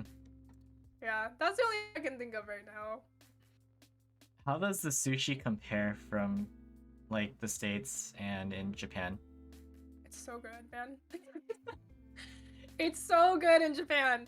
Um, all of the fish are like quality. Like they don't really taste fishy. They're very fresh. And like in the States, the sushi that you're getting isn't always like well made. Like either the rice isn't correctly seasoned or like I don't know, just the overall presentation isn't quite correct. But when you go to Japan, like everything's perfect. Like the rice is warm and the sushi is fresh, and it's like hand molded. It's just overall like better quality. Even when you go to like the conveyor belt ones or the ones where you like order and it like comes to you on like a bullet train, Yeah. it's still really good. Nice. I miss the food in Japan a lot. And what's like the most underrated place that you've been to? More so like people don't really know about it.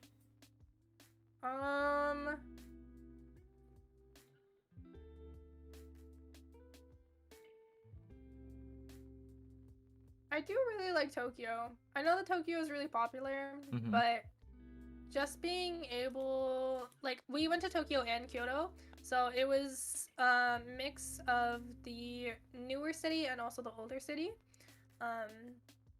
So being able to go and have completely different experiences in each of the cities. Like I said, Tokyo is very, very busy, very loud. It's bustling all the time.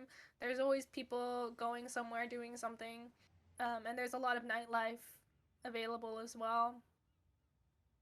So I think there's like two different experiences you can have in Japan. You can either have like the extrovert kind of experience when you're in Tokyo and just stay up late and be able to hang out with your friends and go places even when it's late, or you can have like the more suburb experience, which I think is more fitting for like quieter people, because it's more of the older area. Like there's a lot more just to go around and see, whether it's the shrines or the temples, and it's more farmland than like busy city life.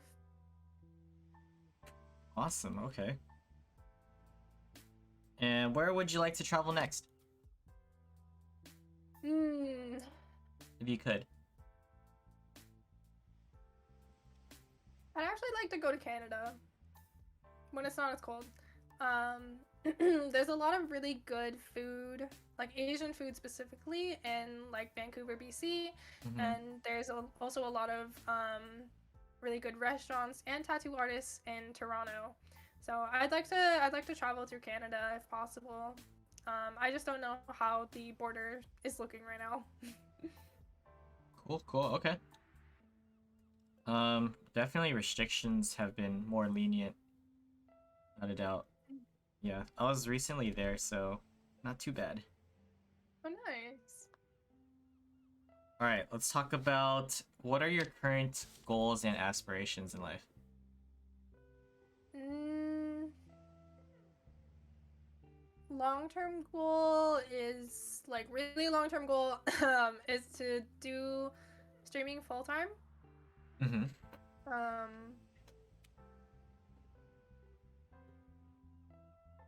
just because it's the only pathway that I feel pulled to Yeah, and that I feel like I'm really enjoying.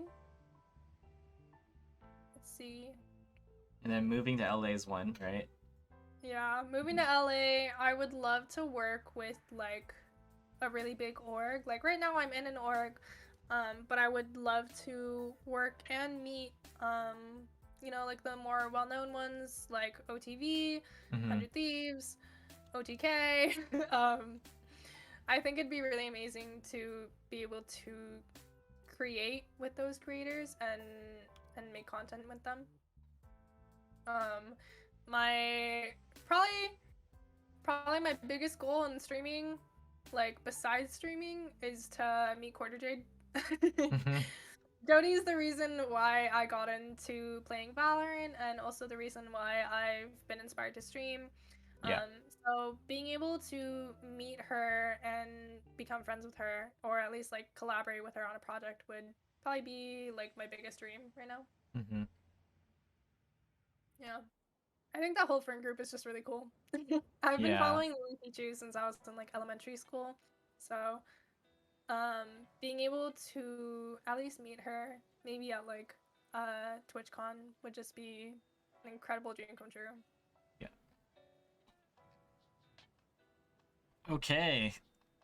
So we're gonna move on to more heavier topics, or yeah, more deep in general.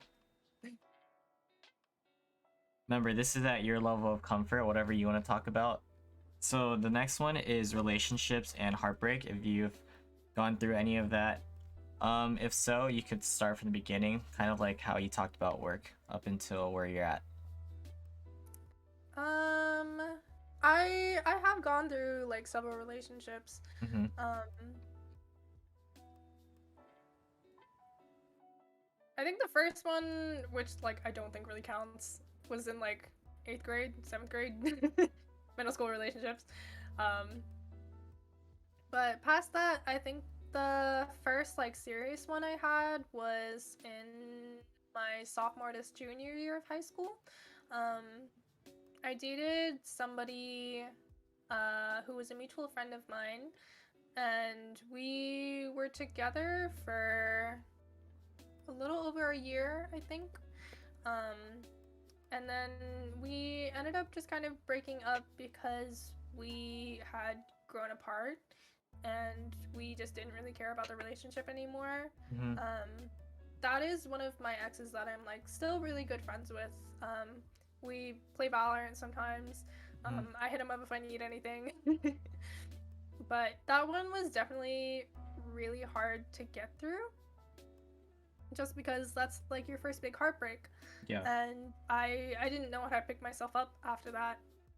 Thankfully, I had my friends and some of my coworkers who were really kind and picked me back up. Mm-hmm. Um, After that, I didn't really have anything too serious until my senior year. Um, I dated somebody with a J name, unfortunately. It was somebody that I went to middle school with, and we had known each other for a while. Um, but I think he was just too young. Like we were the same age, but this was his first like big relationship. And he didn't really know how to emotionally communicate things. Mm-hmm. Um, or how to talk to me if he was upset about anything or how to fix things. Um, so I think we were together for around like 8 or 9 months, but that one was hard. After that, I did the whole like cut off my hair. I'll dye my hair a different color and I'll cut my bangs. Um, that one was a journey to get through, but I also had a lot of friends behind me being like, you deserve a better relationship than that. You deserve somebody who's going to listen to you and want to like fix problems with you. Mm-hmm. Which was a really big eye opener. I had to take a step back and be like, I do deserve um, to be taken care of in a relationship and to have my problems be heard. After that, COVID started, and it was mostly just me talking to people on like dating apps or something. Um, Nothing too serious, just made some friends here and there. Mm-hmm. The only guy I think that I met during that timeline was that like had an effect on me um was somebody that I met off TikTok actually. He's like super popular on TikTok now, but Oh, okay. no name drops. Yeah, yeah, yeah. But he he's from California, so it was already like a long distance thing, and I really liked him, and this was probably the most like toxic relationship I've gone through. He just didn't want to commit to anything or even tell me that he liked me. He did like a couple times tell me that he liked me, but he would like never make time for me. If he had time for me, it was always on his schedule. Um and it was a lot of like emotional manipulation. And there were moments when he like seemed to really care about me, and then there were moments when he just didn't give a damn what I was doing. So that was hard. Mm-hmm. I did end up meeting him at one point, but the day after, I was in California, and he was just like, I think we should be friends. And then he sent me home. He like got me an earlier flight home, and I was like, sure. So Jeez. after that, that was probably like, yeah, that was probably the most toxic relationship I've been in when we weren't even dating. Mm-hmm. But just the audacity. Huh? Yeah. After that, I kind of took my time to kind of heal and focus on myself, which is hard, especially coming out of a really bad relationship like that. Yeah. You kind of forget like how to take care of yourself and um, whether or not you're important. Um, so after that, I think I was single for a while. I dated Andy for a while, like for a couple months, and then we ended up just being friends.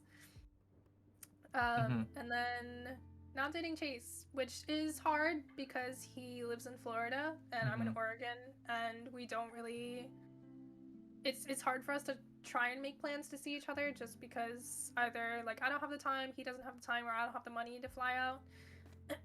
Yeah. But I think it's worth it because we're even though we still like fight sometimes and we have disagreements, um, we can still find like a middle to have like a meeting ground, and we still understand each other. Mm-hmm. And even if we're fighting, we still come back at the end of the day and we're like, I'm sorry, like how can we make this better? How can we fix this?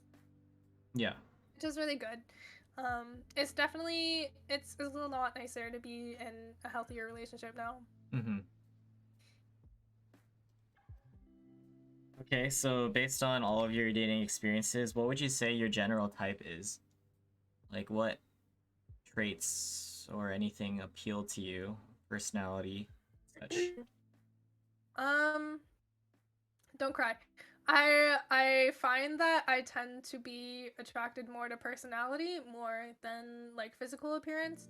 Mm-hmm. Um but I tend to look for people that are kind of emotionally mature and like aware of who they are and how they can regulate their emotions. Um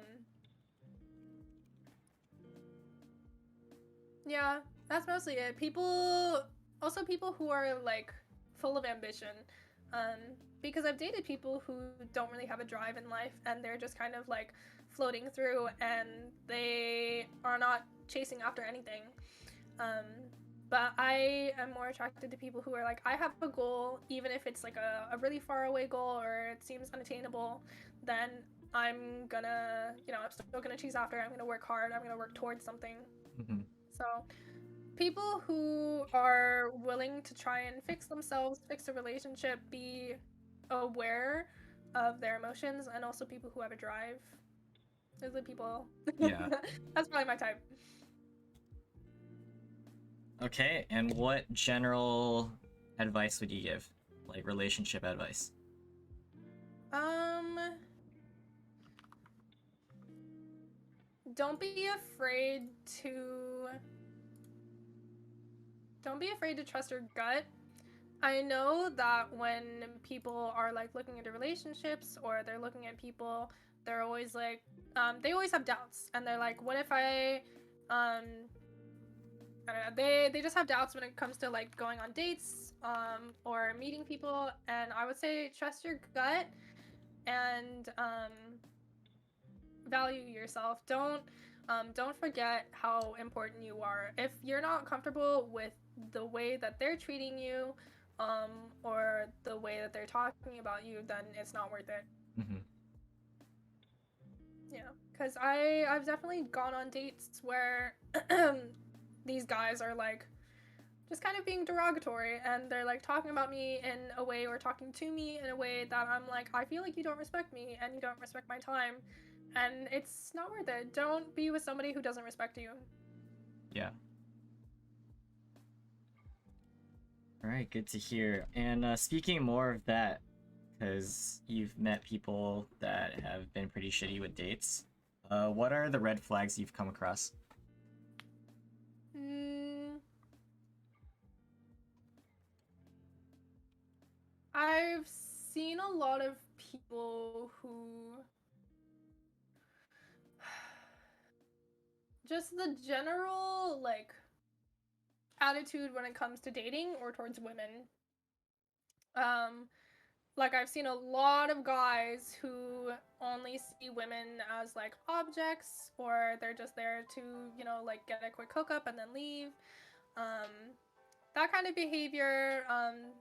The Also, like if you're on a date and he doesn't listen to you, because I've had that a lot where you're on a date and your date is mostly just talking about themselves and they're not really listening to what you have to say or like digesting what you've said, and they mostly just keep bringing the conversation back to them. That's a really big red flag, Mm-hmm. because that means that they just don't care about what you're saying and they'd rather just talk about themselves. Yeah.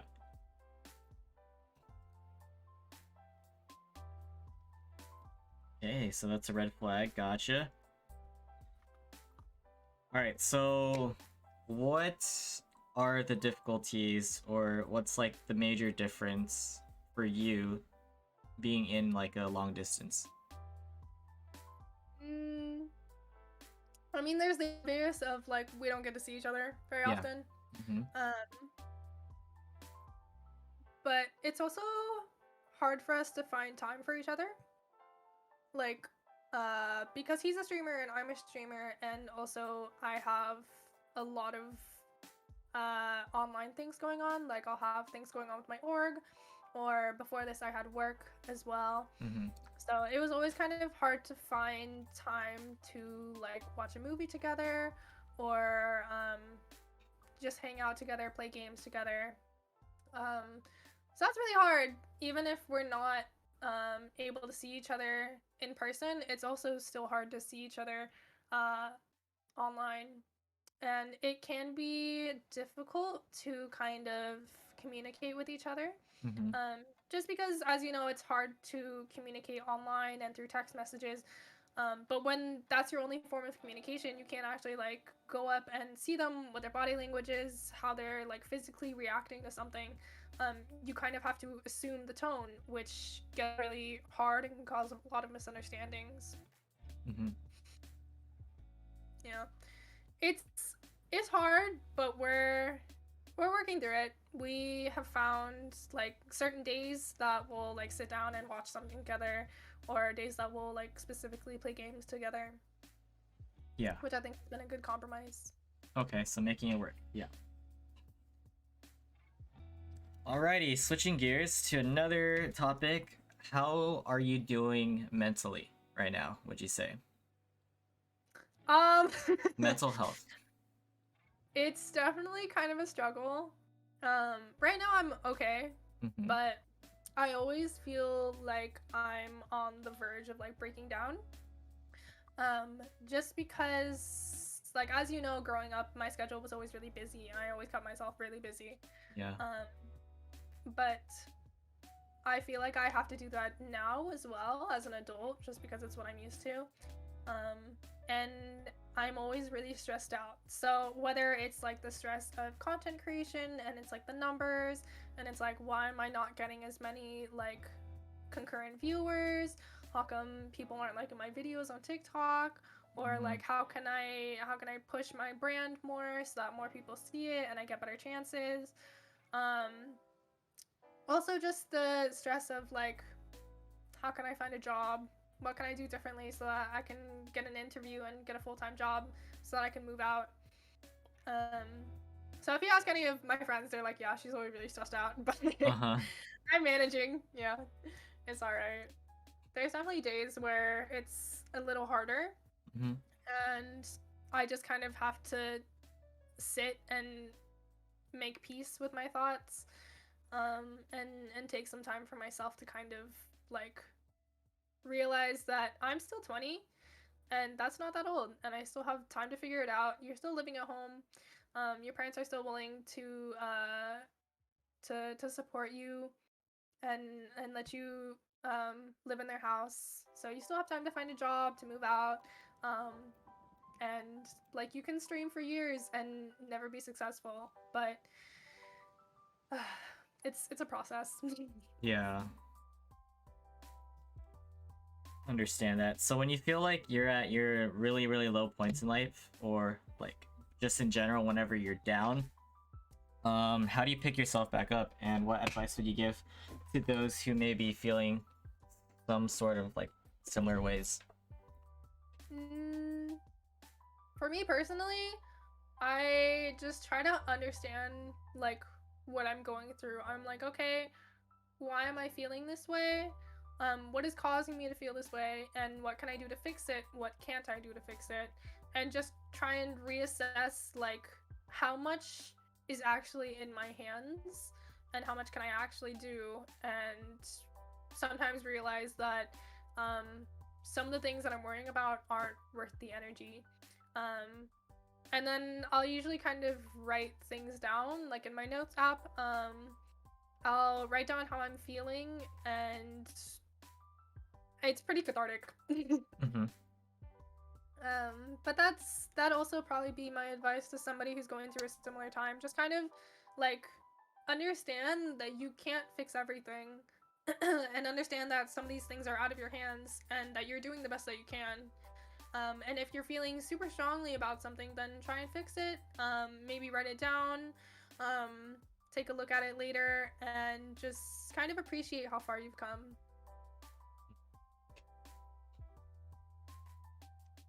All right. So, talking about COVID, we briefly mentioned you briefly mentioned that you didn't even have a graduation, and that also set you off from like going to raves, events. But how else has COVID impacted your life personally? Mm, it's definitely made me a lot lonelier. Like, when I went to college, a lot of my friends moved away. Like my two of my best friends moved to Washington to go to college, and then I also moved away from my hometown. And with COVID, it was just really hard to go see them, whether it was to like drive up, take the train. There were just so many things in the way that I got very used to not seeing them as often, or never seeing them. Um, so it definitely made me a lot more lonely, not being able to see my friends as often. But I also kind of found that I've made my peace with it. Like, now I'm more used to just staying at home and being in my room. And it was also sort of a positive thing, Mm-hmm. because it let me get more into gaming and into the streaming industry. Yeah. Yeah, so it might have been hard in the long run. It is still hard to go see my friends sometimes, but things are turning up. Things are opening back up now, and I am thankful for the opportunities that I was able to get through COVID and things shutting down. Mm-hmm. Okay, so moving forward, do you need another break before we finish things off with, like, I guess the third, like, part 3 of 3 type of thing? Yeah, so I was gonna ask if I could use the bathroom. Yeah, please, go ahead. No worries. Appreciate you, Red, for dropping by. What's up, everybody? Yeah, Red's hot. Thank you guys, for tuning in. We are gonna finish things off with social media aspects and random questions for Sophie, episode 67. But whether you guys are lurking or not, hope you guys are having a fantastic night. Simon, thank you for the shoutouts. Kat, good to see you. Hopefully your sleeping schedule's better. Even if it's not, at least you're alive and well, you know? What's up, Marvin? Good to see you, Marvin. Big time. Red, do your thing, man. Streaming, have fun with it. You don't need a shout out. Strong support from everyone. It's getting cold. It was like hot earlier, now it's getting cold.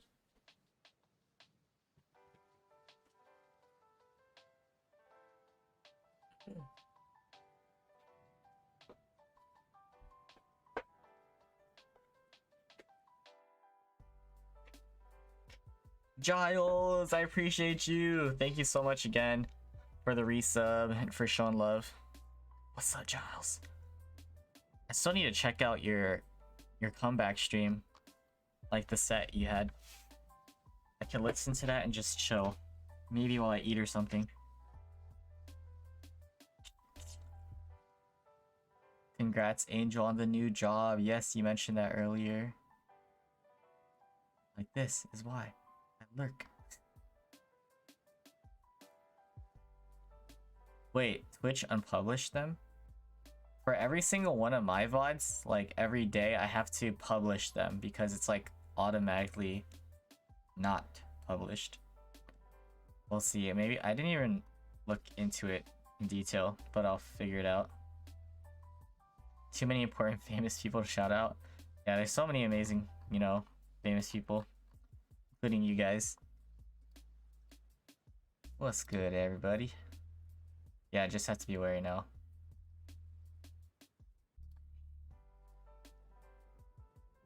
We also have another podcast tomorrow, guys. Just a heads up, in case you guys may be curious. Some of you guys may know her. She's also in the Valo community. Jessica's.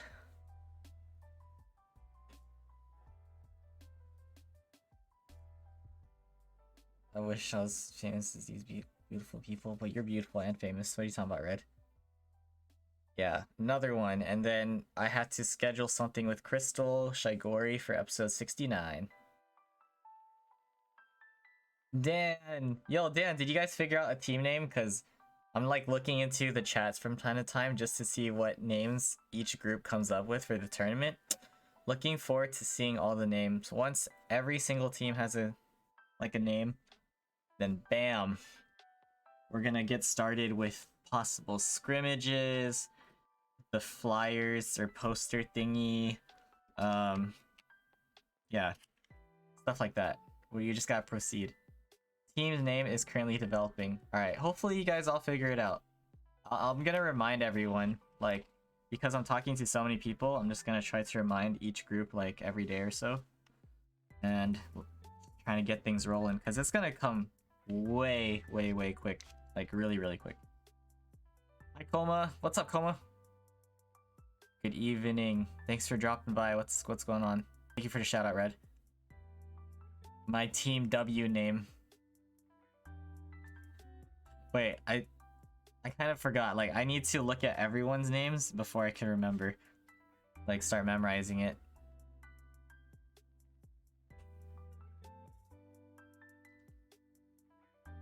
Let's see. I think there's like 4 team names so far. 4 out of 16, something like that. Oh wait, Giles, you're on Mommy Milkers. I see. Giles from Mommy Milkers coming in hot with the brim lineup. Oh wait, yeah. Caster's on that team too. That means Caster's part of Mommy Milkers. Ah, I see. And then we got the new 100 Thieves. That's another team. Ooh, there's Thick Filet. You know, instead of Chick-fil-A, Thick Filet. There's Ego Peekers. I think Team Wilson's Bad Bears might have a name change, but yeah.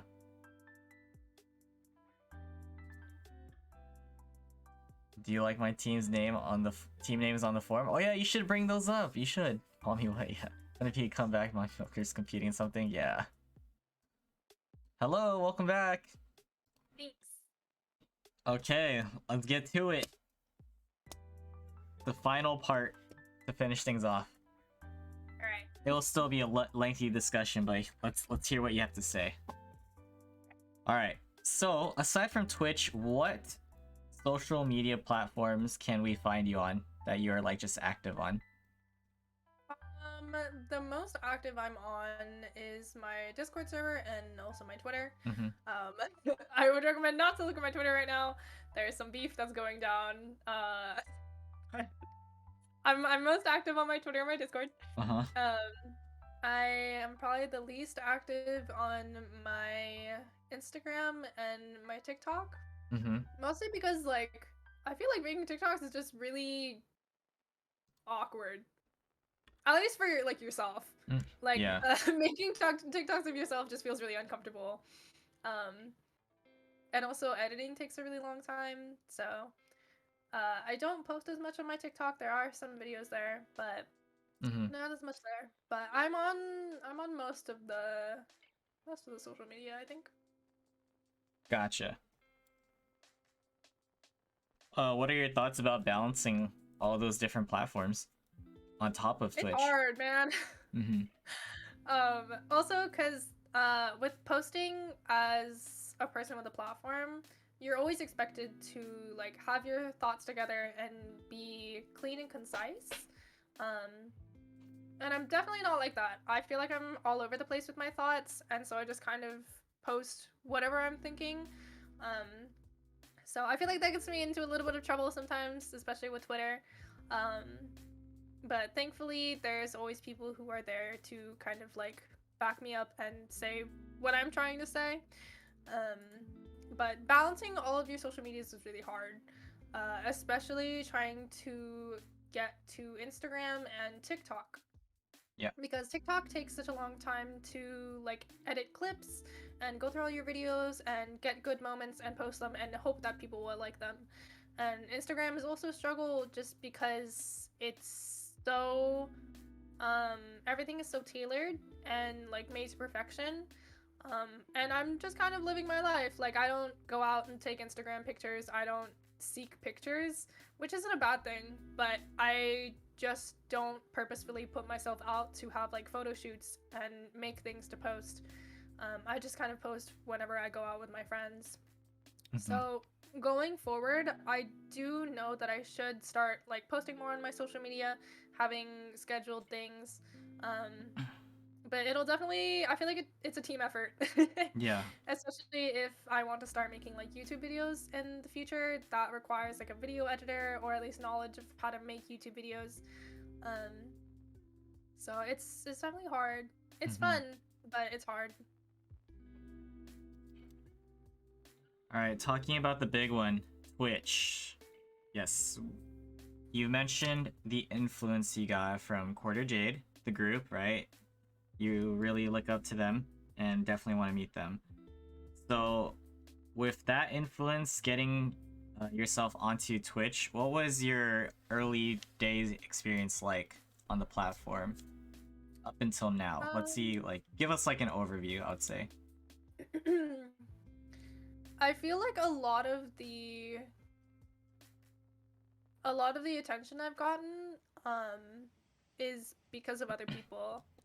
Because I was on Twitch for a while before I started streaming, so I made a lot of friends, and people who were willing to share their community with me and send me love and support once I did start streaming, which I'm very thankful for. I'm very lucky to have those people in my life. Mm-hmm.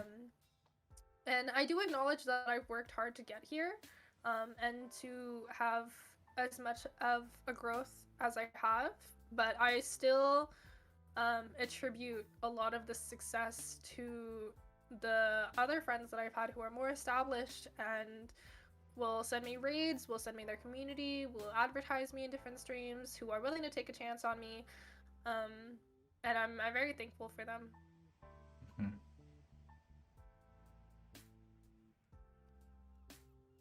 Okay, so who are some people that you could label as your day ones on this platform? Probably my friend Yang Soon, who still streams. He is a TFT streamer, and he was one of the first streamers I ever started regularly watching on Twitch. He has always been really nice to me, and he was kind enough when I first started streaming to send me a whole bunch of raids for each stream that I had. So he's definitely one of them. Another one would probably be my friend Trina, who is a Valorant streamer. She is probably one of the best friends that I have on this app. I've gone to see her twice in California, actually. But she is a genuine friend of mine, even past streaming. I'm able to just kind of hang out with her, and even if we're not talking about streaming, we're not talking about Twitch, she's a great friend, and I've known her for I think a little over a year now, so it feels like time has flown. And then kind of a newer friend that I've made is Jalan. She's a really big streamer, but I've been following her for a while. I don't think she's been following me for a while. Mm-hmm. So I think I'm a day one of hers, sort of. But she is an amazing friend, super supportive, and gives great advice. So I can always talk to her whenever I'm feeling down about something, whether it's about streaming or not. Mm-hmm. She's always offering a listening ear. Nice. Okay. As of now, what is your current schedule looking like, and what categories are you streaming? Right now my schedule is Tuesday, Thursday, Saturday nights, usually starting at around 8 p.m. PST Pacific time. And I would put myself into four categories currently. I've been streaming League of Legends, Osu, Valorant, and Just Chatting, and those are probably the four categories that I'll rotate around. Currently, I'm trying to get out into different games. Cody introduced me to Hades, which is a fun kind of platformer. And I'm also trying to introduce myself to more cozy games, get back into Stardew Valley or something. Do you personally have a favorite category to stream? I think for right now it's Osu. Mm-hmm. I love chatting with my community, but it does kind of wear out my voice. Uh-huh. And I can't always focus on all of the conversations at once, because I'll have five conversations going in my chat, and I'm trying to balance all of them, and I'm like, oh god, I can't talk to all of you. Hang on. But I do really like Osu just because it gives me a chance to meet so many people from the community who have all been really, really kind. And it's also fun to connect with people over music, because people will see me playing a map and they're like, oh, I know that song, or can you play this one song from an anime? And I'm like, yeah, sure. So that's been a lot of fun for me lately. Mm-hmm. And so far on the platform, from the top of your head, what is one of your favorite memories? Oh gosh. Um.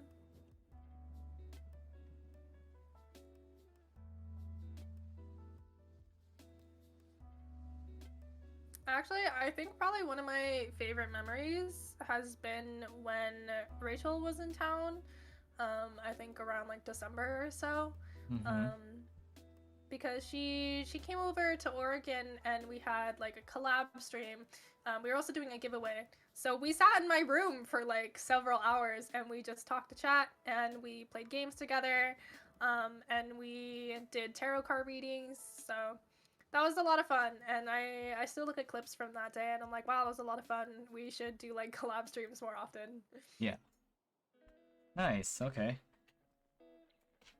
How did you come up with your name?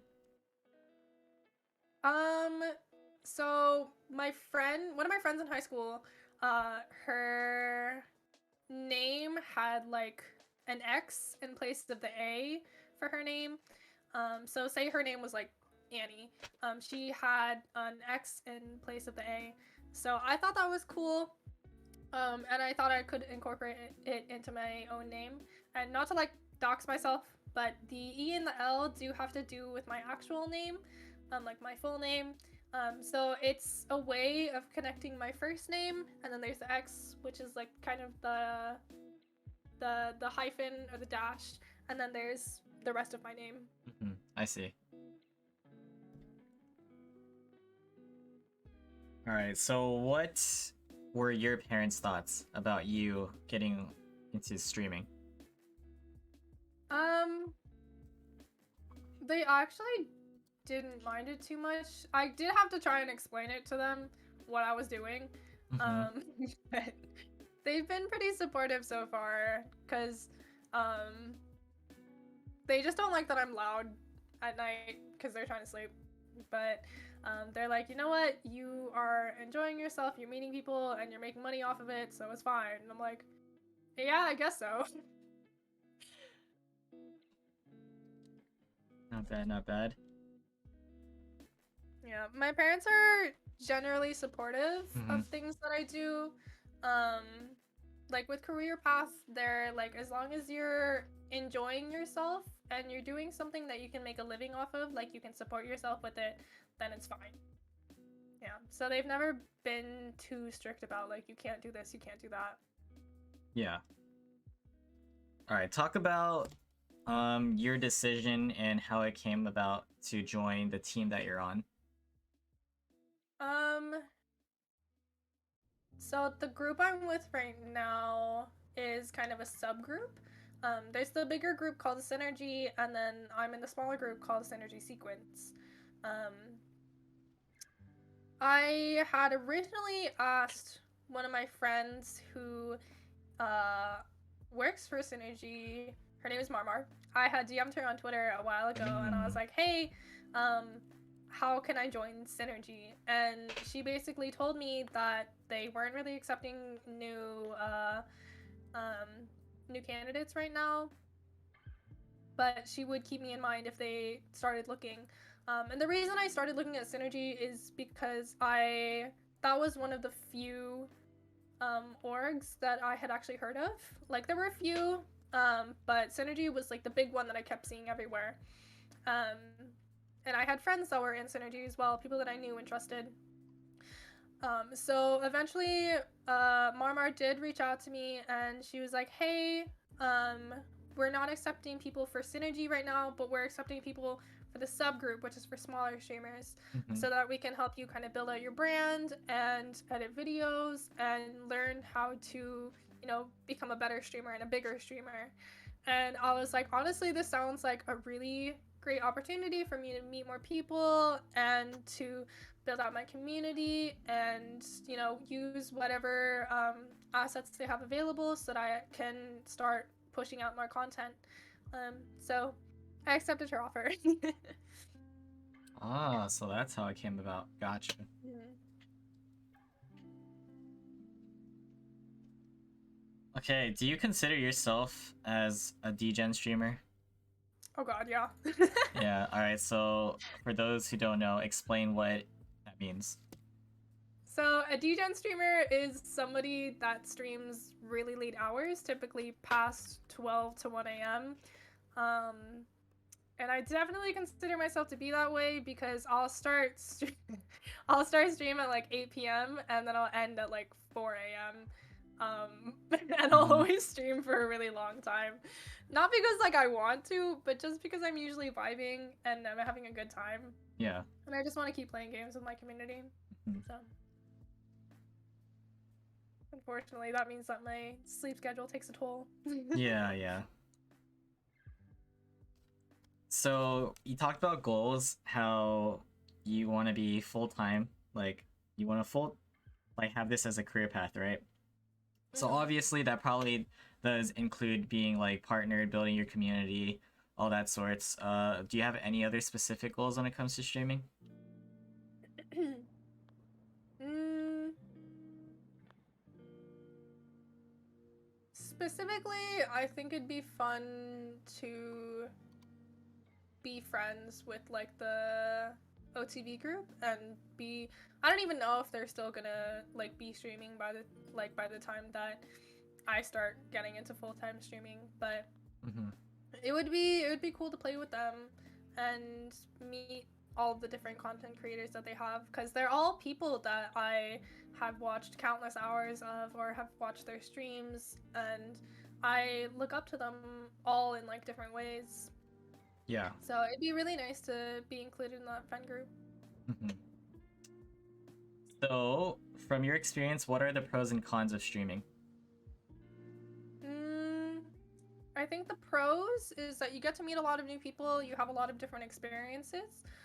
Like, I've met people from all kinds of backgrounds, and I've made friends where I never thought that I would make friends.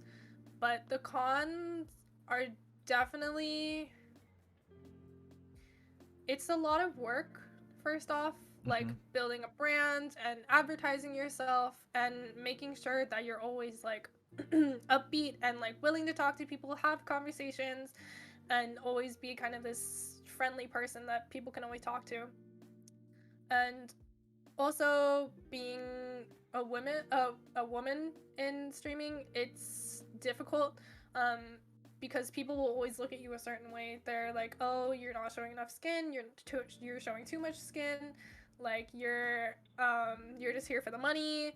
Hot tub streamers, etc. You're always going to be looked at differently because of your gender and the people that are on these apps.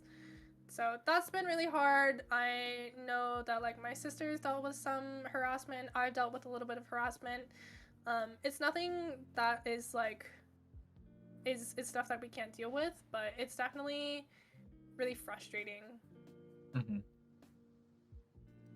All right, so that actually does touch up on one of the questions I was gonna ask. So, with in more detail or maybe specifics, what would you say the difference is streaming as a guy versus girl, like their experiences? Um, I was actually talking to Rachel about this a little while back, and she was telling me about some of the stats that she found where as a woman on Twitch, you are more likely to have more new viewers. So you're more likely to have people click on your channel for the first time. But men have more concurrent viewers. Like they'll have people come back to their streams again and again and again. While women will have the first click, but people won't necessarily come back. Um, so I do think it's hard for anybody to grow on Twitch, but I think it's hard for women to stay relevant in the scene, and I think it's hard for men to become relevant in the scene. Oh, interesting. Okay, thank you for that. The thoughts. All right, so this is definitely recent. You talked about the negative sides of Twitch, right? The harassment. As long as you're comfortable getting into it, do you care to explain what went down with what happened recently with your sister? I mean, I'd rather not say his name, but yeah, I know. Yeah, no, no name dropping. Like, how did you find out about it? Like, how did this all transpire, and what eventually happened up until today? So the entire situation was, yeah, the man who should not be named. The whole situation started because my sister Katie tends to stream smaller games, like Mm-hmm. definitely not the mainstream games. She doesn't stream like League or Valorant or anything. She streams a lot of the smaller games that people don't usually play. So it's typically it's a smaller community. It's a smaller game community. And basically, what happened is that some other streamer went into her chat and was like, "Hey, I'm a streamer too. You should raid me, JK." And she's a nice person, so she did end up like looking at his stream and like rating him at the end of her stream. But before that, he was looking at her stream and being like, why is she the biggest streamer of this category? Why does she have so many like viewers? What a bitch. I don't like her, I hate her. Mm. And then he started saying a whole bunch of like sexual stuff about her and like derogatory stuff. He like called her autistic for whatever reason, and he was like, "Oh, I like that she's autistic, even though she's like not." I don't even know why it's like being brought up. Um, he made a couple racist comments as well. Mm-hmm. And I wasn't streaming at the time. I think I was just playing games with my friends. And so she comes into my room, you know, like obviously upset about what she's seen was said about her. Because some of his viewers actually DM'd her and were like, "Hey, you should look at his VOD. He's saying some pretty nasty things about you." So she comes to me the night of and she's like, "Somebody's saying really nasty things about me on stream. I'm really upset. I don't know what to do about it." So I was with a group of people at the time, so we looked at his clips, we looked at his stream, and I was so angry at the time because, you know, like that's your family. That's somebody who's just saying nasty things about your family. And granted, he was drunk, but I do think that there's a line of like things that you can say whether or not you're sober or drunk. Mm-hmm. And you should know how to control yourself when you're drinking.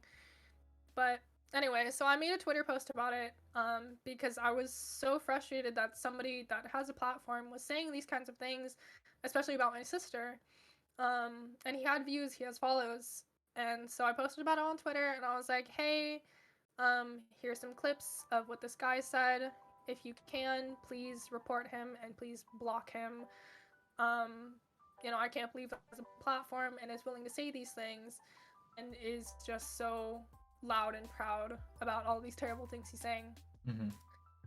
And then it started this whole drama because that tweet got a lot of traction, and he had a lot of people going into his stream and just saying nasty things to him, saying that he was like fat and unattractive and a terrible person, which is not what I wanted. I did not want anybody to go in and send him hate, because the way to combat like online hate is not with more hate. I didn't ask for anybody to harass him, nor did I want anybody to harass him. I just wanted them to report him for his behavior and hope that Twitch would see it and possibly give him some kind of like punishment. But he got upset, rightfully so, about people harassing him in his stream. And so he retaliated on Twitter and he took some of my clips out of context and posted them on my own page, and then I had to defend myself because I wasn't actually talking about him in the clips that he took. Mm-hmm. And it's just been this whole drama lately. We have not heard back from Twitch support lately. But I know that there's been like an influx of reports lately, especially about that guy. So I'm assuming that they're taking time to go through it, or at least look through them, because we just haven't heard anything back yet. But that's the whole thing that's been happening, and it just shows me like the amount of lack of empathy that people have towards other people, Mm-hmm. and how willing they are to just be nasty to each other. Yeah. Sucks that this is still ongoing, for sure. I know, it's still happening. Yeah, and just out of curiosity, so after the incident, like when by the time he like sobered up and stuff, like did he end up like apologizing or anything? Or He what happened? apologized to her on the VOD that he deleted. So the VOD where he said all these problematic things and he was drunk, we had taken clips of, and so he deleted his VOD while he was still streaming. Mm-hmm. Um, and he did apologize to her, but like obviously there's no evidence of it now. And I was in his stream the other day, and he was talking about how he's upset that nobody clipped him saying that he was sorry, and that there's only clips of him saying bad stuff. And I was like, well, you did delete your VOD. But Yeah. I asked him, and I was like, well, did she accept your apology? Because that's what matters. Like, I know you apologized, but the point is, like, does she accept your apology? Does she forgive you? And, you know, is she okay now? And he was like, well, I don't know.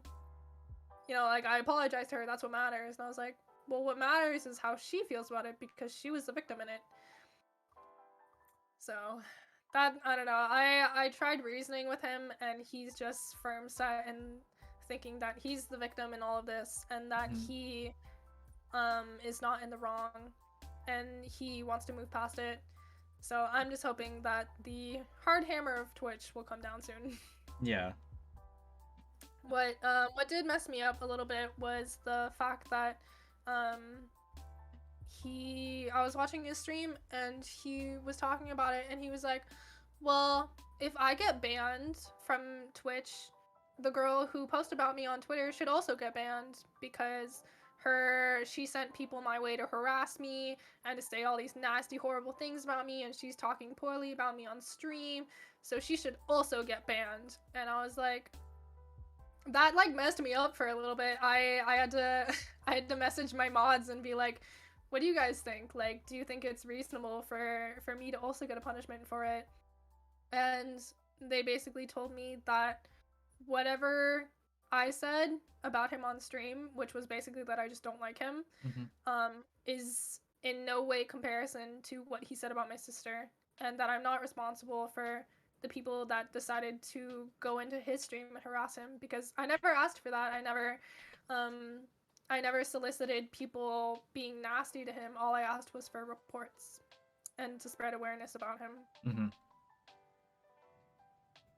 So it's still kind of affecting me and my community. I know that my sister has been having trouble sleeping, and she's been having nightmares ever since, but we're waiting. Yeah. Okay. Hoping for a happy ending, honestly, because that is really recent and crazy. Yeah, thanks. Aside from that, have you ever encountered any other forms of like trolls or hate on the platform? And if so, how did you handle the situations? Back when like hate raids were still happening, I didn't get hate raided, but I did get follow botted several times, which was really stressful. So thankfully I had seen some like TikToks of like, oh, here's what you should do if you get follow botted, and I just shut down my stream while it was happening, and we were put on like a be right back screen. But I think the most recent trolls I've gotten were people. I was just streaming like Valorant, I think, and I had a whole group of guys come in and be like, oh, flash your tits if you support Ukraine. And they would come in like one by one and say the same thing, and it was just annoying to deal with. Like, obviously they all got banned really quickly, but it was just annoying to see this kind of behavior, and frustrating that people just think that it's funny and that it's fun to go into people's streams and harass them and irritate them. Yeah. Yep. Learned that there's people like that on the platform. Unfortunate. Unfortunately. Okay. So, with your experience, what advice would you give to those who are just trying to get started and are trying to grow on the platform? Find people who you can really trust and like a community that you want to be surrounding you. Because I know that when you're first starting out, it's like, oh, any viewer that I get, I should like try and hold on to. But it's like there's always going to be better people out there. So, like, don't be afraid to go out and look for people that you want to vibe with, that you trust with your stream, that you trust in your community, and that you're like down to keep talking to and have in your life. Because, you know, there's so many people who you should not trust on Twitch, Mm-hmm. and so many like people who don't deserve mod or don't deserve VIP or anything. So just my advice to people who are just starting out is to just be careful and to honestly be in other people's streams a lot before you start, because that's kind of how you build friends and that's how you find people that you can hang out with, is being in other people's streams and making friends there. Mm. All right, thank you for the advice. Okay, so this is also important. Going back a little bit to the mental health talks, but relative to Twitch, how do you feel like streaming can affect your mental? Oh man, streaming is hard on your mental. Because everyone's always paying attention to numbers and viewer count and how many people are coming back and how many people are chatting Mm-hmm. and how much interaction you have. So it's definitely is rough. Like I know like partnered streamers who will one day have like thousands in their chat and then the next day have like 100 max. Um, so it's a volatile app with how much your community comes back or does not come back. But honestly, just I don't even have my viewer count on when I stream because I know that if it's higher or lower than what I want, it's gonna freak me out either way. So I'd rather just not know. Mm-hmm. But honestly, the best way to like kind of not worry about it is just to not look at the numbers and just focus on your stream and how you're feeling and try to build out your content. Yeah. So those are definitely the mental factors that streaming can have. Okay, finishing off the topic about Twitch streaming. There's plenty of huge streamers, like big names. There's a lot of small streamers. What do you consider like the middle tier or the next level? I think it depends on how you define small and large streamers. Yes. Because large streamers to me are people who have like over like 5,000 followers and have like 70 plus, like basically anybody that meets the requirements for like partner, Okay. I would consider to be a larger streamer. And anybody who is like less than 20 average viewers, I would say is like a smaller streamer. Yeah. I think anywhere in between that is kind of the middle ground, but it honestly doesn't really matter because like with the drama that we've seen with like artesian builds, people can go very easily from 2,000 followers to 100,000 followers and become partner overnight. Yeah. True. Okay. And I guess gotta say this is for the people, you know? How does it feel to be famous? By my own standards, I would not consider myself to be famous. But it is nice to have a community that I know I can rely on and that are willing to stand by me. Okay, safe answer. All right. Gotcha. So we're gonna jump into very brief Valorant questions. Out of Nice. curiosity, what is your favorite agent to play and least favorite? I'm specifically a Sage main. Okay. Yeah, I've started playing other agents as well, so I can play like Sky or Brimstone. I'm starting to learn KO as well. I'm really bad at Duelist, just because I don't Mm, have the confidence or the aim when I'm entering a site. yeah. I love playing Reyna because she doesn't necessarily always need to entry. She can kind of lurk back a bit. Um, and also that's because that's who Jody plays. Mm-hmm. But yeah, mostly a Sage main. My least favorite, hmm, maybe Breach, just because I don't play him very. Actually, Astra. I don't like playing Astra. I don't Mm-hmm. understand how to use her kit. And aside from that, so not talking about like your personal bias, but which agent do you think's the best and the worst overall? Hmm. Are we including Fade in this? Nah, not yet. Okay. Personally, who's the best? Uh-huh. Hmm. I think Neon and Chamber are both pretty busted right now. They're really strong. Um, Especially with Neon ulti, the fact that you can run and gun with her ulti and it just doesn't matter. But probably the worst. Maybe Cypher. He's a good agent, but I feel like he gets outshined with some of the other agents out right now. They're also nerfing Sova, which is gonna be hard. Mm-hmm. All right.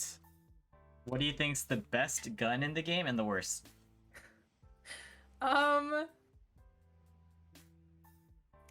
I used to say Phantom, but I've started using Vandal more often now, and I'm getting used to it. So probably right now Vandal is the best. Worst? Hmm. Maybe the Frenzy. Okay. Frenzy kind of sucks right now.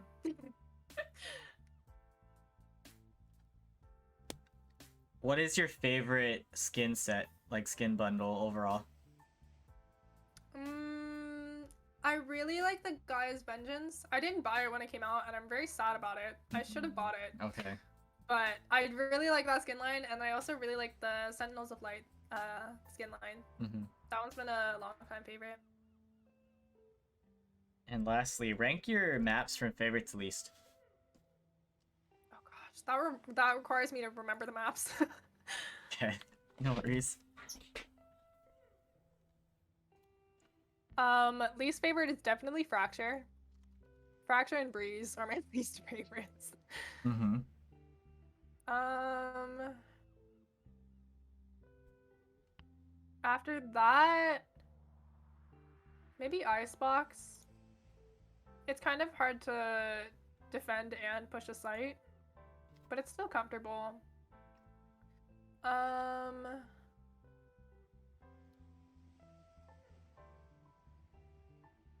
I think from least to worst, from worst to best. Sorry. Mm-hmm. I would go Fracture, Breeze, just because I don't like how big the maps are. Um, Maybe Ascent, or not Ascent, Haven. Sorry. Fracture, Breeze, Haven, Icebox, Split, Bind, and Ascent. I like Ascent because of how much variety you can do with Sage walls and planting positions. Yeah. And you can also battle Sage really easily on that map. Okay, okay, nice.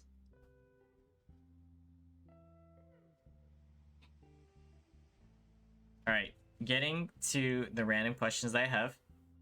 So these are quick hitters, however you want to answer them. Biggest pet peeve. Loud chewing. I hate it when I can hear somebody chewing. Loud chewing. Okay, that is definitely what I hear a lot. Typical answer. How about greatest fear? losing all the friends around me. Ooh. I thrive off of my community and the people that I trust and having friendly interactions. So I'm very scared of it all just going away someday. How about favorite food? Noodles and dumplings. What kind of noodles? Doesn't matter. Ah, alright. Noodles. Doesn't matter. Favorite animal? Ooh. I don't know if I ever had one. I do really like cats. I don't know if they're my favorite, but I really like cats. You can see like my cat plushie in the background. Go to ice cream flavor. Coffee. Or espresso. Oh, okay. Quote that you live by, or just a quote that you like.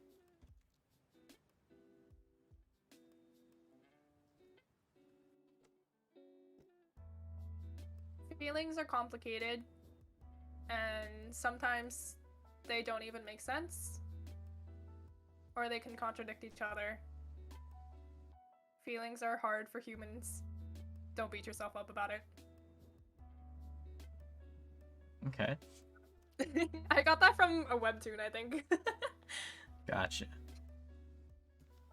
What would you consider as your greatest accomplishment in life and greatest failure or regret?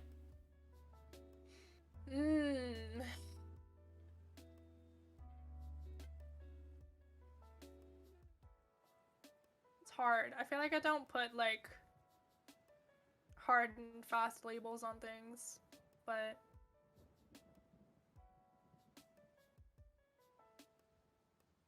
I feel like greatest accomplishment is maybe making it this far. Mm-hmm. Because when I was younger, I struggled with heavy onset depression.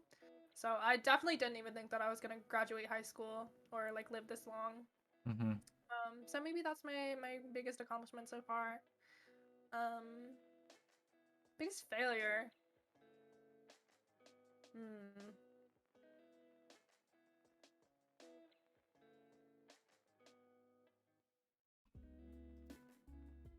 It's kind of hard. Maybe not getting into the online scene as early as I'd wanted to. Because I've Okay. always kept up with like online gaming and League of Legends, but I never started playing until I was kind of forced into it during the pandemic. Yeah.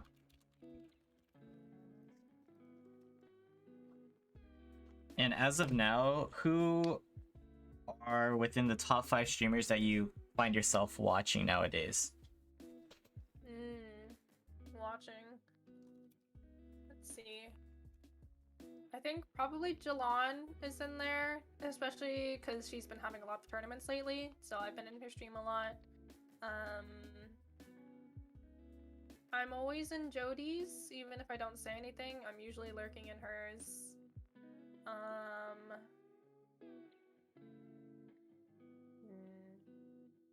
Like trying to remember who's I talk in the most. Yeah.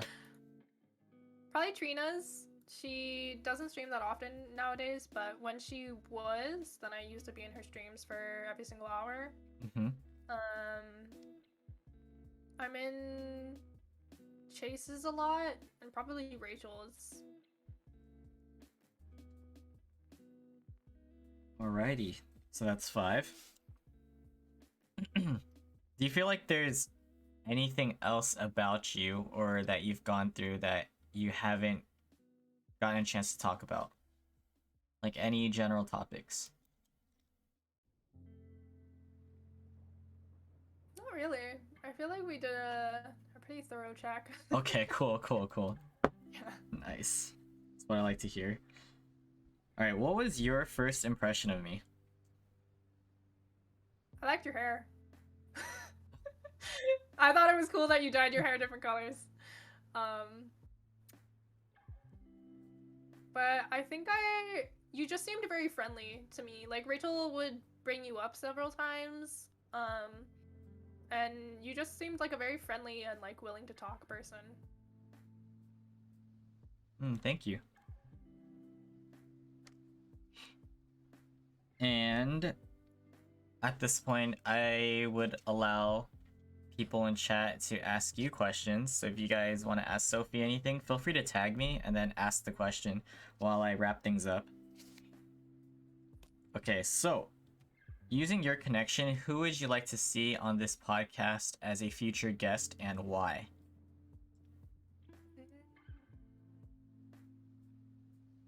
I think I've already kind of mentioned it to you, but I would love to have my friend Jal on here, Jalan. She is a partnered streamer. She is super duper friendly. And I think it'd be cool to hear her story, just because she went from laptop streamer, first stream ever, to partnered in about 10 months, and now she is sponsored by AT&T. And she has gone through a lot, and I think it'd be really interesting to hear her story and how she got here. Oh, okay. Alright, so question from Seeking. What's some advice you would give to someone that is going through depression? Maybe something that helped you. He has some buddies going through things.